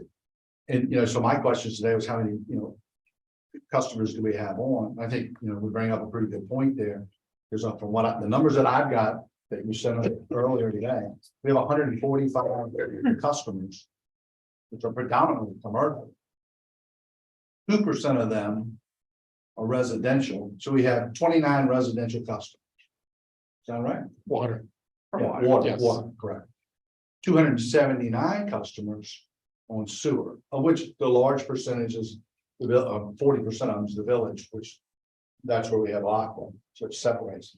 So we're talking about 424 customers, basically. We don't split them up. So he gets these numbers straight, and then we can maybe get a revised calculations. Okay. The chairman. Question, Johnny, what's the largest meter we have? Do you know? Currently about 4-inch meter. Who has that one? You know? That one may be Walmart. Well, Johnny, one of the things that's mentioned, touched on the report. Is that when we put in the lines on Road 60. And this is something your office informed me of, you and Ramona. We put in oversized pipes. And we're paying for it. We shouldn't have done.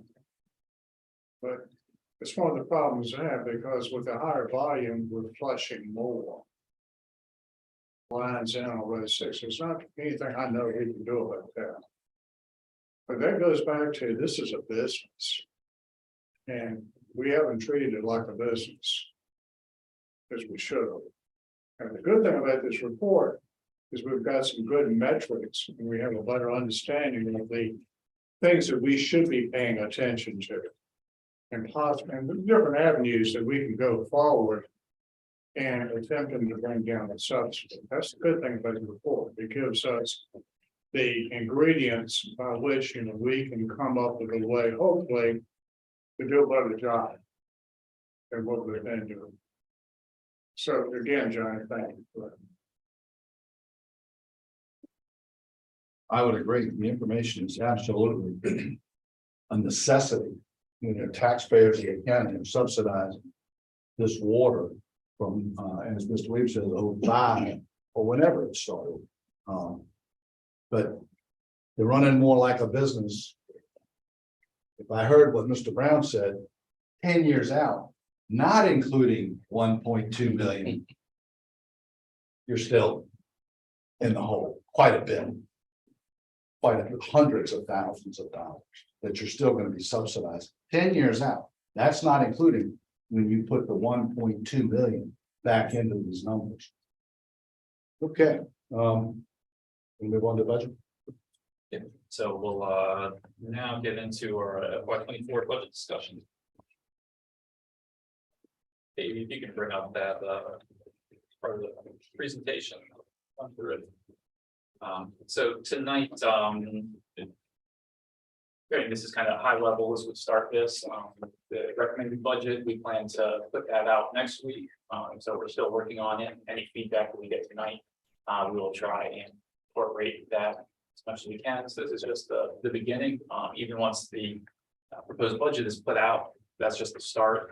We'll get feedback from the public, and we have many workshops and meetings scheduled for the board and staff to continue to get to this.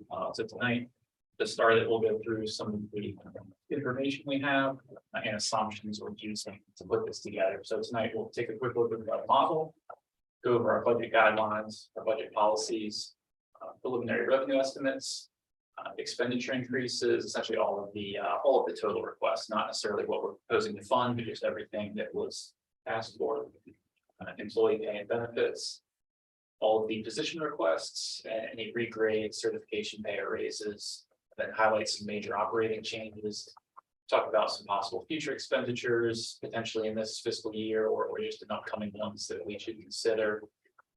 Go over the budget calendar moving forward, briefly talk about the school board's proposed budget and CIP.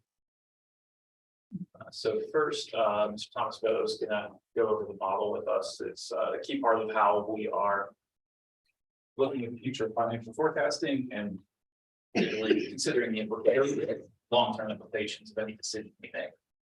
So this slide provides a snapshot of the financial forecast model, which you've all seen. And we've been using it as a tool towards the county administrator's proposed budget, which you'll all get next week. It includes some information such as various initiatives that we've activated or have decided not to implement, as well as some debt charts, including our gross debt as a percent of assessed value and our debt service as a percent of expenditures in relation to our 10-year CIP as we juggle pay-as-you-go funding or any debt we may accumulate or leasing of vehicles. It has the ability to alter the real estate rate as well as the personal property rate, and it has some base assumption growth rates as well. The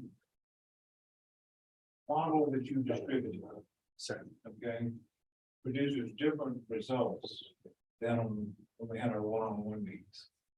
Well, at some point, I need to, rather than a title, it would be more helpful if I have an addition rate. Okay, so it's easier to figure out when you want to make changes, I understand that, okay?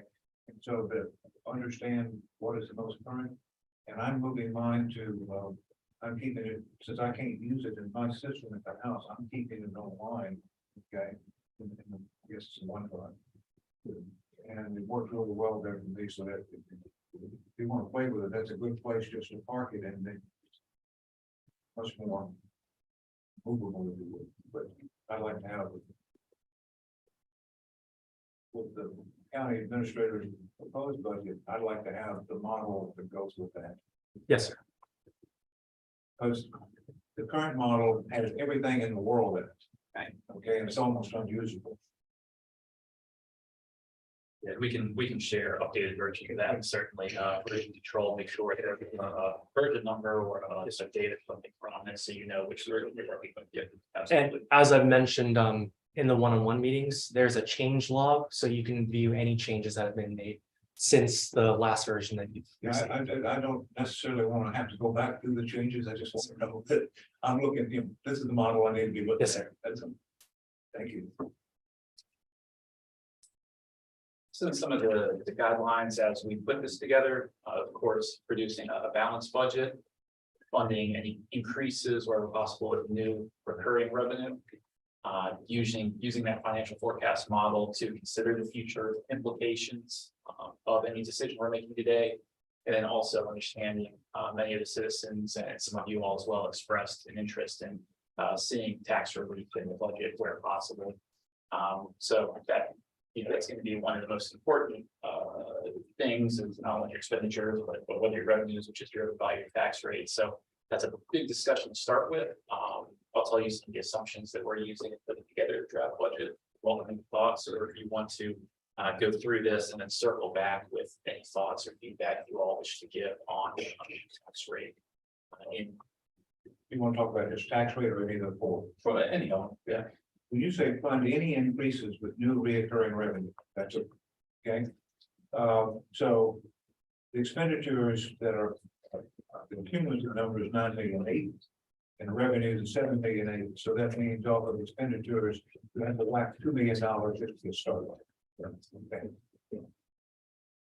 And so 2 million comes off of what's been just to meet that, and then you start talking about tax rate. So the budget that we started to draft now, one is based on a tax rate of 75 cents, so a 2-cent reduction of where we are currently.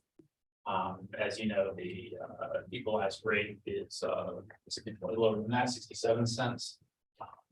When this board came into office, we're at 88 cents. So I think going to 75 would represent a 13-cent tax decrease over this board's term of office, which I think if we look back at 2020 when we started and said that's where we're going to end up, we'd probably be proud of. But understanding with some pretty extreme increases in assessments, that revenue neutral number being lower, that's what we started with, was building this on a 75-cent tax rate. Could we, talking about that, could we go to page 7, which breaks down the revenue? That one is based on the current rate showing you if we don't change anything. No, I understand that. The personal property increase to 547,000. We have Mr. Timberlake here. I queried him and he said he's not really going to be able to give us personal property until April. So where does that come from? We got to put, I'm saying got to put something in there. Speaking with Mr. Timberlake, we actually just mirrored the 2022 assessment book, assuming that what he's been seeing so far, that we are seeing some declines in used vehicles. So right now, our assumption is very conservative to assume our book is going to be very flat, but we don't. So that's the increase with basically going with what we had in 2022. So it's our, And using a conservative collection rate too. We don't go with the entire. so it's our best guess. Yes, sir. At today. That's what it looked like. Your general fund increase at 77 cents is 11%. I would suggest to you that I would be looking at a revenue increase of something closer to 6%.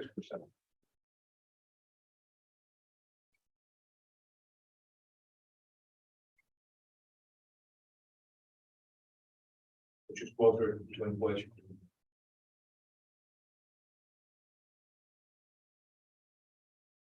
Our citizens have overall 15.8% increase in the assessment. The residential components even higher. And they got a 6% last year. So we're talking about 21% increase for citizens of Powhatan County over 2 years. They got an effective tax increase last year. So I'm looking obviously for some substantial tax relief. Just where I am today, we'll have to find out what we can do on the expenditure side. And then also on tax relief, we're also modeling this on looking at personal property for personal vehicles. There's a couple of different ways we could do it if the board wishes to pursue something there, but as a placeholder, we put about $1 million in reduction to personal property. Previously, state law would require that your machinery and tools, business personal property is at the same rate or no higher than your personal. So we would have to lower everything previously if we wanted to change that rate, which I think would go counter to one of your top strategic goals of changing that residential commercial balance. Last year, the General Assembly passed a law which would allow us to have that residential property rate lowered less, but that sunsets in 2025. So if we were to lower just that rate, we can do that, but then unless they extend that, we would have to be prepared to then raise it back up to that rate in a future year, or raise it back up. You could take revenue and then offset that, but just understanding that's one way to do it. But there's a sunset clause from General Assembly. So instead, what we could do is just take that same amount and just apply it either across the board to personal vehicles or targeted relief if we wanted to give X amount for everyone we could, or if we wanted to say any vehicle of a certain value, say $4,000 or less, under that get 100% relief, and nothing else generally, or if you want to split the difference and have some relief generally and some relief targeted to those lower price vehicles. So again, as a placeholder in buildings budget, we put $1 million in there, could be more, could be less, but we welcome your thoughts on especially the strategy of how we do that. Do we want to see something there? Where we want to see it focused? How much? Mr. Chairman, may I request that you send us just what you described, so I'll have it in the different scenarios. So you have in this proposed budget you brought out here, Brett, you have $1 million of tax relief included in it for personal property tax. Right, the budget we're working. to build. But this, and this is the proposed, I mean, we're at the beginning, as you said. And we're working this off of a 75% tax rate, correct? Correct.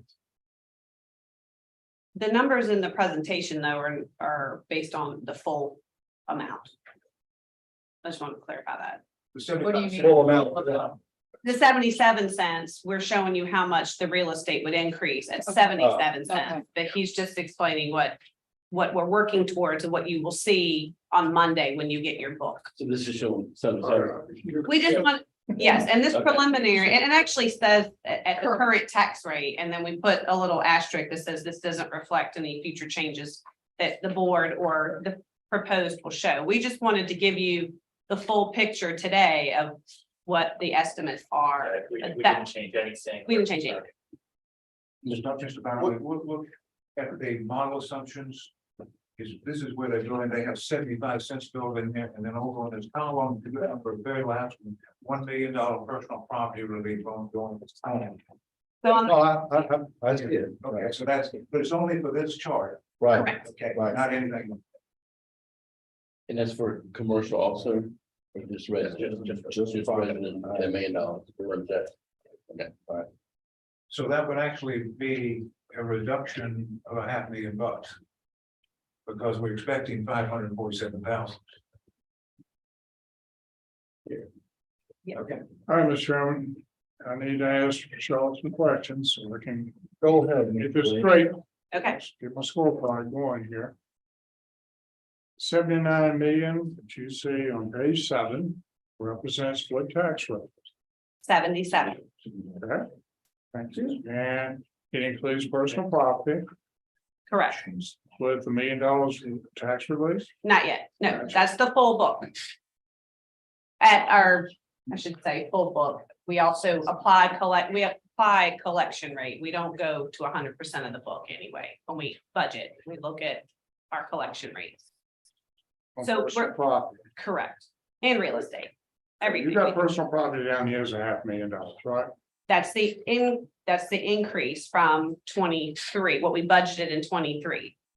This is what will be the I'm trying to increase. build numbers, so I'm trying to get to the total numbers, so I can't do that from what you've itemized below, because you show increases in both versus total. number. Correct. We were showing you increases above what we had budgeted in 23 at the current tax rates, at what the our assessments are at a collection rate.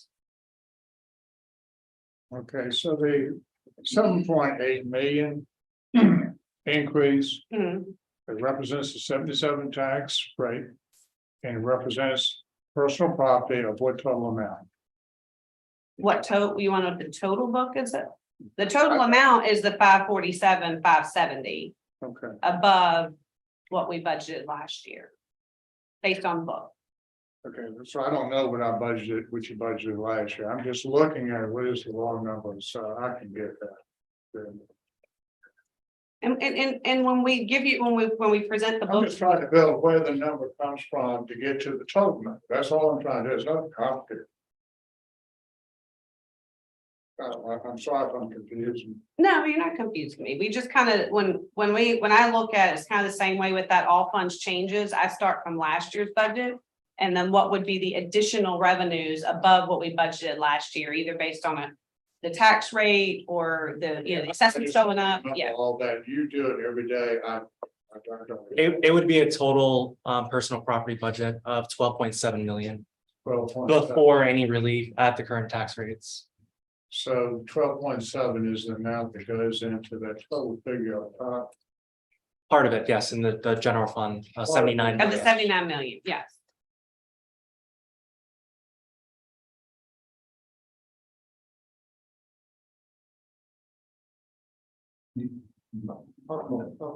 Okay. So tell me the conservative collection rate that you're basing this upon. 95%, Yes, for the personal property. Did we do 95 on real estate or 97? 97%. 97 for real estate. So what are you using? 97 for real estate and 95 for personal property. And we got with the treasurer to look at some historical collection rates to help us determine those figures. So I'm looking at 99.39 in 2021, 98 in 2022. You don't have 23 yet because you're not finished. And you're gonna use 97. To be more, I mean, we've used 97, I've probably used 97 over most of the years I've been here as a conservative figure. I'm not yes. arguing the 97 number at all. I think that's a pretty fair number to start with. Understanding that it is conservative based on history. I got 99, they're probably. Well, and I don't want to speak for the treasurer, but I believe that also is a long-term process, right? So you don't always collect that 99 in the first year. Correct. She does that set off, she does C and D, she does all these other things. Oh, We get to 99 eventually, Yeah, but I get it. you would be dangerous to, I'm just putting it out there, you'd be dangerous to budget on that in the first year. Because sometimes that takes 2 years. You're collecting 2021 taxes today. Yes, You're correct. still collecting. Yes, Correct. correct. I get it. Yeah, and that's tied into that. It took me like 3 years of sitting to get it. I got it. Everything else, I got it. You have to make no doubt about it. I got it. Okay, so I guess that's the only question I have at this point. We go to the minute practice. That you're all familiar with our budget policies, but building a budget maintains all of these policies as far as our general fund balance, debt ratio, debt service, balancing all of our budgets, preserving our double plus bond rating, and fully funding all debt leases and contracts. And then this is, I don't know if we jumped ahead of this actually up here on screen. This is what you were referencing earlier. That's just showing revenues at the current tax rate of 77 cents. And then looking at total department requests, and again, this is not our recommended budget. This is just giving you a snapshot of everything that was requested this year. We're working to go through and find the priorities and what we believe we can put forward and fund, and then you all, the public, will work to see where you may want to trim, add, change things. But total general fund of 79 million, as we talked about, and the request would be an increase of 9.8 million over that FY23. And that's made up in part by position requests, so new positions that don't currently exist today, then regrades, so reclassifying positions, changing titles, certification pay, or some of the staff that require those for their duties or doing additional certifications. And then raises, and within this number, is one, the 1.5 million that we put in as a placeholder for complex class.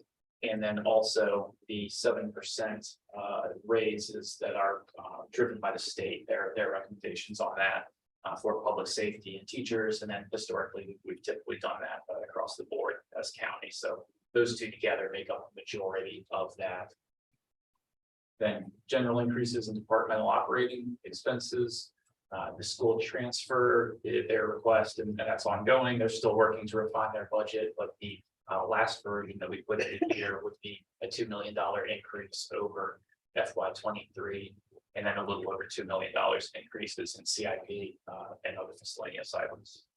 So in position requests, regrades, certification, pay raises, pay and comp plan, which you're putting a placeholder in, you're talking about $4.1 million. In if you're adding the first I and am. second lines, yeah. So you're talking about 4.11 million with position request, your request, the regrades, the certifications, pay raises, which is inclusive of a 7% pay raise. Yep. For all staff. And a placeholder of 1.5 million for comp and pay class, which we've got a study on that now, right? Yes. Yep. That we're getting a study done by Berkeley Group. Yes. How much does that study cost us, by the way? 58,000. 58,000. Mr. Chair, Mr. Chairman, Yes, sir, Mr. McFarland. no health insurance increases this year. No health insurance That's good. increase this year. Last year we had a big one, correct? Yeah. Last year was 20%. Last year was enough for this year too. And next one. This year we are at 0. Thank you. Mr. Chairman, Yes, sir, Mr. Guy. I want to make sure that Charlotte that understand the numbers again. Okay, The general fund of 79,077,000. correct. Okay, so and that's an increase of 9.8 million. That's just so on this page that's the 9.8 million is the total of all the departmental requests, not what is going to necessarily be proposed. We just wanted to let you see the total of all the requests. Okay, so what was the general fund? So if I want to look at the increase percentage, I need to know what the general fund was last year, not the 77. Right. Okay. We're only getting what the increase is. We're not going from what last year. Well, and so it's not, I mean, it's higher than the number you just used. Okay, so what was the general fund last year? 179 million, and so I'm gonna put, I have a request of 7.8 million on top of last year's general fund. Yeah, hold on. It's so farther down in the packet, which I don't want to get too far, as we gave you what I call the changes, county administrator changes from 23 to 24. So if you look at it's on, let me go back up, find where I'm at. Page 144 of the packet, the general fund is starting at 69.3 million. Okay, that's what I have. So that's It's 23. And the 9.8, the 14.2% increase. That's. What was it? 69,371,000. 1,763. Yes, that's Yeah. where we're That's where starting. we were. That's where we are right now, Right. is our general fund adopted budget, Mhm. original adopted budget, and then how we get to, well, I'll say how we get to it. This was all the requests that were given Right. to us Got it. of 9 million. Mr. Chairman, I have a question. Yes, sir. So it's, Fred, do you have any concern on the page where you got regrade certification raises? I think it's certifications, but look at regrades and raises. How does that fold in with the concurrent study that we're doing right now? Yeah, and there's some of the certification pay for things that either are required. Same with the certification. You said that. I'm good with certifications. I understand why we do that and when we do it.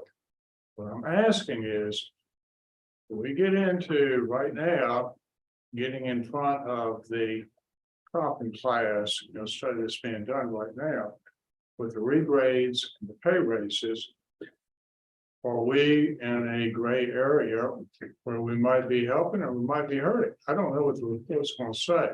If I go in and I do these regrades and pay increases, am I potentially exacerbating a problem that we're looking to fix? And some of those, again, these are just showing you all of the requests, some of them in building our budget. I think you will see, we'll likely recommend that we wait and let the common class address those rather than making changes right now while that's ongoing. Yeah, I raise that as a question because trying to get through this storm that we have right now, and I don't know what it's gonna look like when I get to the other end.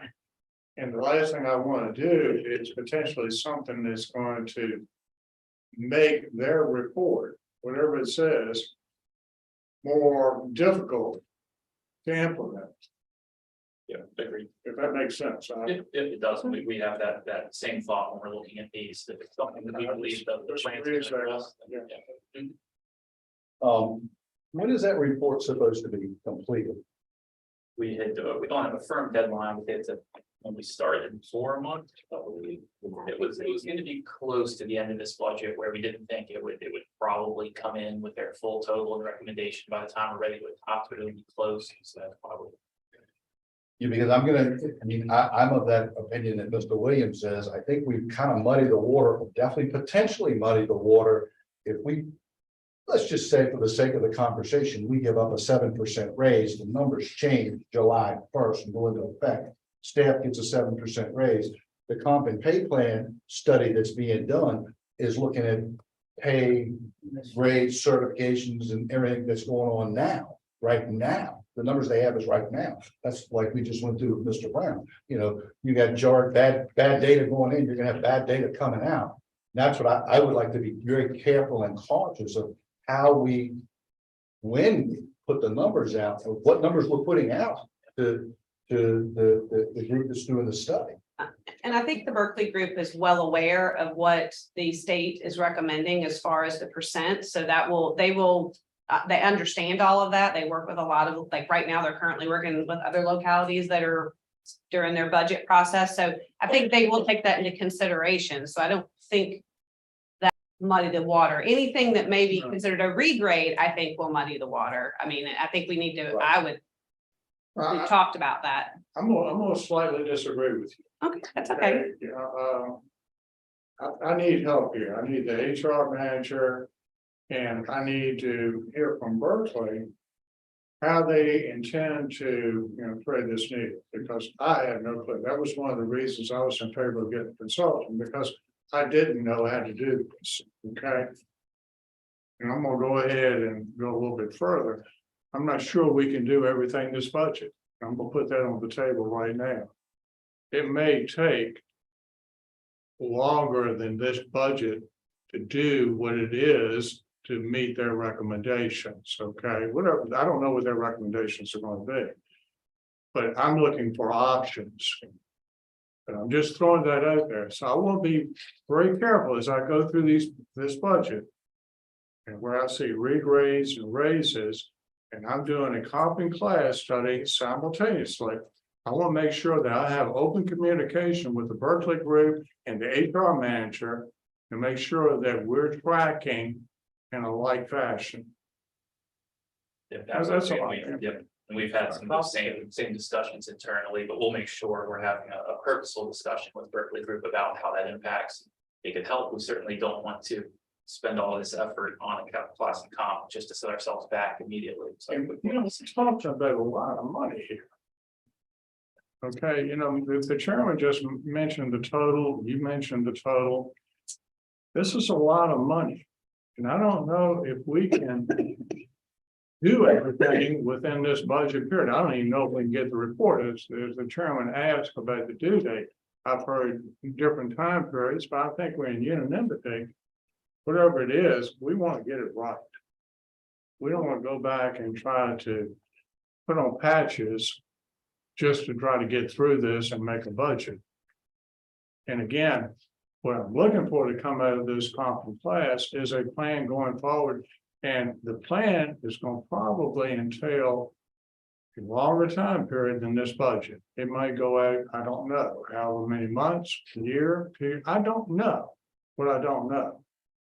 But until I can get that information, it makes it very difficult for me to say grace over what's being, identified in this budget for, pay increases, raises, regrades. And again, certifications, we've always known about certifications. They are what they are. Thanks, Mr. Williams. And then, as Mr. Franklin asked about, no health insurance increase this year, it's flat. No VRS increase, no GLI, no VRS, so not seeing any increases, on any of those, fortunately. And then the impacts of the 7% increase, as well as the classic compass we just talked about. I've got at least a point to make here. that I'll probably maybe. Are we, to me, I think it's very worthwhile, and I'll just put this out there now, so we can get at least talked about, shot down, whatever it happens. But I think that having heard from people in the county, or at least from the school systems. And I know I've heard this comment, we're Powhatan, we're one county. When it comes to healthcare coverage, I think that we should be on a path of the schools and us being the same. I know that there was a lot of disgruntledness, animosity, whatever, just, but I do think that we need to at least try to look at that and see what are the expenses that are involved for the county employees and the school employees to be on that same structure of healthcare costs. I think it's worth looking into in this budget as we go forward. I'd like to see how that looks. Not saying we do that, I'm just saying, let's look at that. I think it's worth talking about and considering. And as I'll agree with Mr. Williams, not all of this might not go in this cycle, but we need to at least begin the conversation and have some talk about it. Yep, and we're regular conversations with superintendent and school boards working on finalizing, tweaking their proposal. But I think as you see the no health insurance increase this year, if the school board and the board of supervisors wish to get them on parity with general county staff, that may be a good time to do it, because we're not trying to, usually we're just trying to absorb that increase, not gain any footing. So certainly, and I believe our model would have assumed a healthcare increase this year, is that correct? Yes. Yeah, I think it's a great opportunity without time to do it. Yeah, the perfect time, actually, if there's such a thing. To look at that. What did this model, benefits wise, what did we use on there? What, like, are we on that 3% inflation number? So we figure our insurance or our cost of operations goes up 3%. Is that the number we've been using? Those are the overall long-term growth rates, but for instance, for FY24, we did a 4% increase in operation costs in the forecast model, just to assume some additional costs. But thereafter is 3%, which we've typically stayed under 3%. So What about benefits wise? and benefits, we use 7%. Okay. And that rolls in everything: VRS, health insurance, FICA, those sort of things.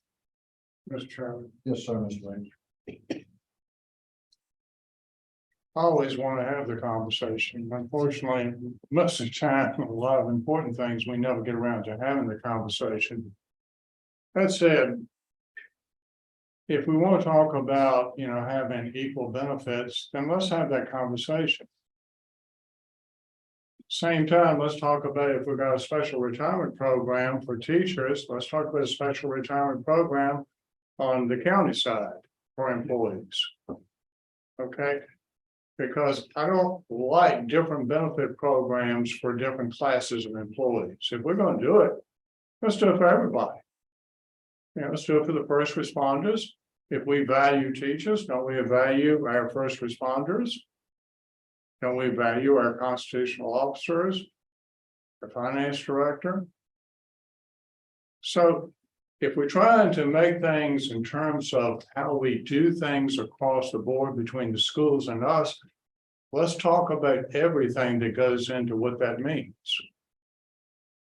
And I'd like to have that conversation. I'm like, yeah, I think Yeah, I would welcome it because I think the school system has put themselves on a projection to do away with that retirement system that they had. I think they voted on that a year ago to phase that out and get away with it, to try and get on, because they got pressure from us to do that, frankly.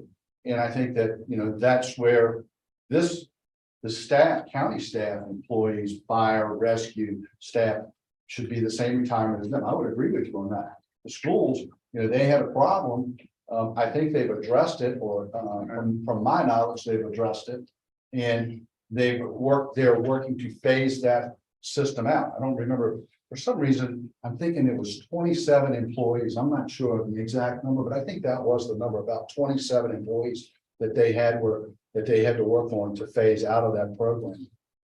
part of the discussion, Mr. Chairman, we can look at the phase-out, just like we brought up about the debt going out to 2030, what, 35? It was a number, I forget what. 38. The debt for what, water? Yeah, and we just had when I asked the question about the bond Oh, yeah. issuance. So, you know, I'd like to see what those numbers look like going out over time. Absolutely. Wouldn't disagree with it. Yeah, we'll get that from schools and see that as they phase that out, what does that look like? Imagine they have. $3 years and cost per year. Absolutely. And then just going through some of the position requests that were in here, again, the recommended budget that we bring to you will certainly not include everything, can't fund everything, but this is just showing you everything that was initially requested. We don't have every department head here tonight. We have some of our future meetings, we'll have all of the staff here, so if there's any questions on any of them individually, we can try and answer them now or go back to the staff when they bring it back. Or if you prefer to review the recommended budget and then dive into any of them individually, we certainly can, but at least now you'll see what we started with once you get the recommendation. Yes, sir, Scott. Brett is, as I told him in the email, with everybody, I'd like, if we don't already, I'd like to see a standardized basis of information for everybody coming in so that everybody's providing the same amount of information. And for new positions, we require what we call the justification. We have justification form for positions, for all positions, and what the priority is, what's the, if it's not funded, what would the ramifications be for that? But I'm talking about position description or a, you know, what's it gonna do for us that we couldn't otherwise do? What's the downside if we don't do it? Yeah, we'll share that with you and provide that. Great. So, yeah. Mr. Chairman, Yes, sir, Mr. Williams. I'd like to add to Mr. Cox's request. I would like to see something from the HR manager. If we're going to be recommending regrades, I want to hear from our HR department. Mr. McClung can vouch for this working for the state. Getting a regrade through the state, it's a Herculean task because you got to go through personnel. Personnel is going to quantify, qualify, you know, what you're saying on paper to justify the regrade. So I need that component as well as the job description. Got it. Now, it's a second component to this. You got these positions, and I've got one in mind where it affects organizational management. So this is not just requesting positions, and I'm not going to get into it, you know, tonight or this afternoon. But you're requesting a position without any consideration of any organizational restructuring, which is something I think we need to do. I can think of at least one situation with one position on here that I can talk to you about, or we can talk as a group. So that's another component that goes into the approval of these requests. Yeah, we have, in any of these tried to look holistically at the new position, a change of position, was it to upstream, downstream, but you know, see one, like what's done later and make sure that we're considering those implications that you're thinking about. And then, Well, I'll go ahead and say it, you know, the engineer position, that's a position we had previously. Okay, and I'm gonna be looking to you, Brett, you know, and to, you know, the HR manager. But I want to make sure that whatever positions we're adding fits into an organizational structure that feeds the mission of that department, that maximizes their capability. I don't want to just add a position and not have the proper efficacy or utility to bring about what you would expect with, you know, the productivity from adding a position. I don't want to just add a position, just to add it. yeah, correct, we share the Okay. same philosophy that Well, anything we do recommend in this, or anything that we don't recommend, that you do want to fund, we'll be looking to how that impacts organizational structure, again, upstream, downstream, not just blocking something in, so absolutely. Okay, thank you. And then, again, this is just summarizing, the regrade certification pay, general raises that were requested, which we've talked about already. And then highlighting some of the major changes to operating, that have been requested, some increase in just our general liability insurance coverages. An increase to the James River Juvenile Detention Facility that we share regionally with Enrico and Goochland. Fire and rescue, various operating, cost increases there. Reassessment, operating supply, as that new office gets off the ground and really going, some changes there. General health department increase, it's being passed to us from that agency. Public works, waste disposal and recycling, for many years, we saw the benefit of a reduced contract. Now that that's it's essentially just being normalized to probably what the rate would have been long ago, but nonetheless, it is an increase. The Economic Development Authority, they've requested contribution to allow them to pursue some economic development initiatives. Increase in IT maintenance contracts, and then tax relief for elderly and veterans. Again, not the only changes, but highlighting some of the major ones to our operating budget that are requested or proposed. Mr. Chair, Yeah, go ahead, Ms. Conrad. with these major operating requests, are these the ones similarly to the positions you're gonna take a look at them and determine what you think? Is the necessary funding, and then the rest, sorry, but maybe next year. Yeah, certainly, we'll look at some of them, like health department, gender juvenile, those are costs that we just kind of have to absorb coming from the state or a regional group, but some of the other ones are choices. We'll see where our priorities are and what we think we can fund. So, yeah, certainly, again, nothing in this presentation is a given. We're just giving you the full snapshot, and then we'll be looking to adjust for your recommendation. Well, as an elderly veteran, I'm all over this tax relief. Mr. Cox, so you were going to? Same thing, Mr. McClung, you made the motion last year that That's we right. changed it, but That's right. given inflation, okay, this is an area of particular interest to me. I'll echo Mr. Williams and Mr. Cox, and I may ask you about it this morning, Brett, what was it, the qualifications, the household gross income for the taxpayer, spouse, and all relatives living in the home must total less than $50,000. The total net worth excluding home and 1 acre must be less than 200,000. And with what our assessments have gone up, we need to look at that. We need to take into consideration the senior citizens in the county in the situation that they're facing on fixed incomes. I know my phone's ringing and my emails are coming in with that topic. Not to mention assessments, but and then you have the veterans. Same deal. So I think that's something that we need to look at with some emphasis put on there.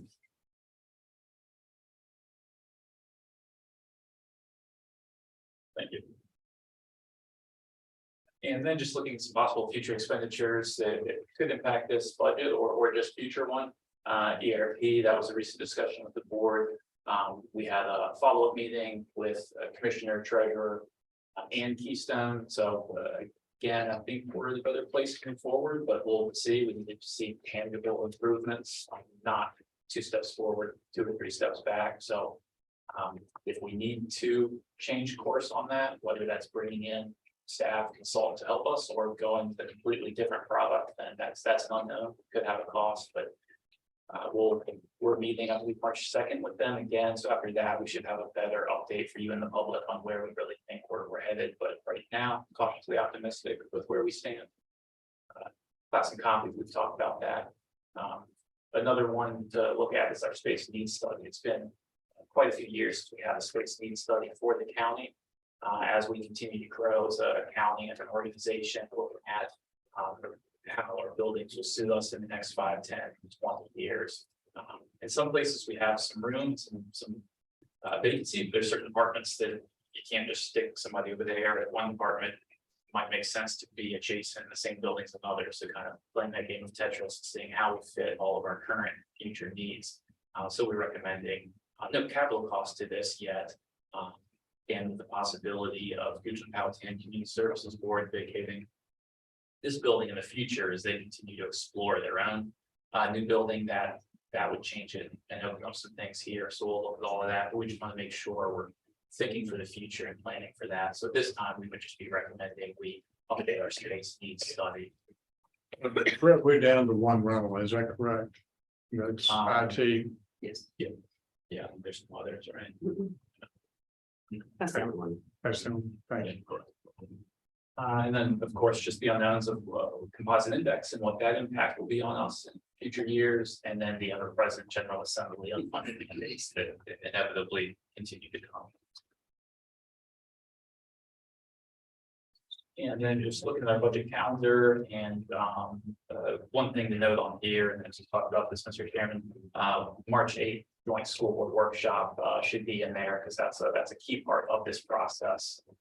So we will add that in there. That should give a snapshot of where we're going, and again, a number of other opportunities for the board, the public, and staff to continue to work on this.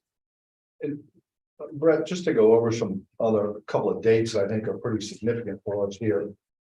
We'll go in reverse. We must, as the board, decide our tax rate by April the 3rd. Is that correct? That is the drop dead. The treasurer and commissioner would prefer it on the 27th of March, if we can make that happen. I got it. But there's 2 dates on there about the taxes. Now, we could still have our public hearing on the taxes on March 27th, and you don't have to vote that night. We can just have the public hearing as advertised, and we can come back April 3rd. But April 3rd, I believe, is kind of the drop dead date That's the for them date to that get you the have. bills out. Yeah. March the 27th will be the public hearing for the public to come in Yes, sir. and voice. And then we can decide that night, or we can wait to April 3rd, absolute in, has to be done Correct. that day. Okay.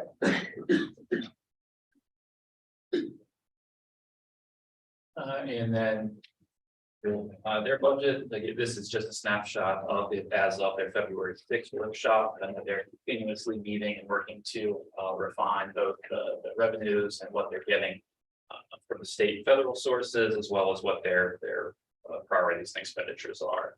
So again, that'll be a key point of discussion at our March 8th joint workshop. Mr. Chairman. Yes, sir, Mr. Gunn. Oh, no, it'll be on the next page. I'm sorry. We'll be there. Yep, and then the CIP, again, looking at how we fund our capital needs for the coming year, and also with a model looking at the plans and how we project them out into the future. Mr. Chairman. Yes, sir, Mr. Gunn. In our one-on-one, and looking at the school budget and CIP. At that point, they didn't have any money in there for the landmark buildings. And I said, I didn't want to see how it blew 6 months from now, a number drop on our desk. That there needs to be some type of financial discussion about what they're doing and the impact and who pays. So just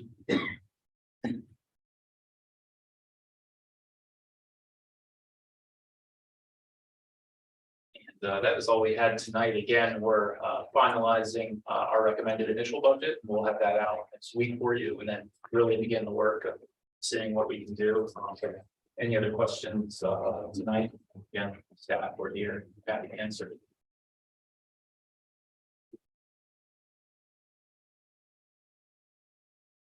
I don't hear it. It's not like to convince all writing this down, but it's already. Yeah, they did a good job. We have a Appreciate great finance team and Carrie Delaney, and also she's part of it. I believe it's tonight, especially on the CIP book. She's done a lot of work. Y'all did good. Any other questions, comments? Okay. All right, moving right along. We will open up the floor for public comment period.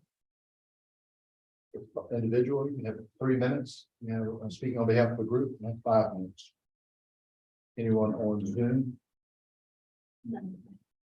Not seeing anyone, not hearing anyone, we'll close the public comment period. County attorney comments? No comments, Mr. Chair. Thank you, Mr. Latchney. County administrator comments? No comments. Thank you, Mr. Chardon. Board comments? I'll make a comment, and then a question. This Saturday, I believe is the 25th, is Amnesty Day for the Anti-Litter Council that's held at Fighting Creek Park. And is there a program for Black History Month this Saturday also that's held at the Landmark Center? No, we're Greenbrier Church. So Greenbrier Church off of Bell Road, Ms. Carmack's district. At what time does that begin? Does anybody know? 3 p.m. on Saturday is the Black History program at the Greenbrier. And then Amnesty Day is always a very busy day in the county at Fighting Creek Park. After that, can you take us into closed session, Mr. Rice? Yes, sir.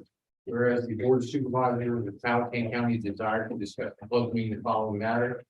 Discussion, consideration, and interviews with respect to candidates for employment, assignment, appointment, promotion, performance, demotion, salary, discipline, or resignation of public officers, employees, or employees of the public body, determined the county administrator.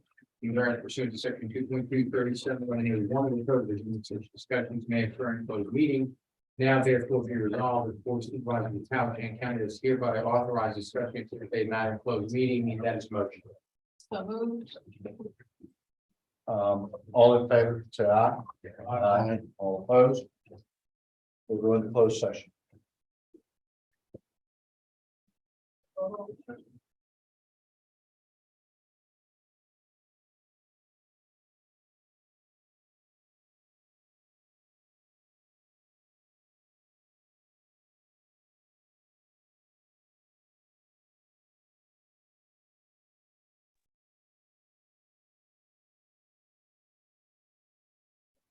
Bridge, we have to put this thing back on.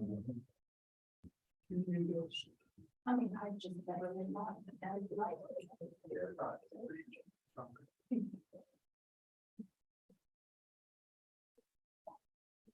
We're ready. Ready? All right, members of the board, to the best of your knowledge, were the only matters discussed in the closed meeting, public business matters lawfully exempted from open meeting requirements, and only such public business matters as were identified in the motion by which the closed meetings convened were heard, discussed, or considered in the closed meeting. Need a roll call. All right. Mr. McClung. Mr. Travis. Aye. Ms. Carmack. Aye. Mr. Byron. Aye. We're adjourned. Got a little bit of light out there.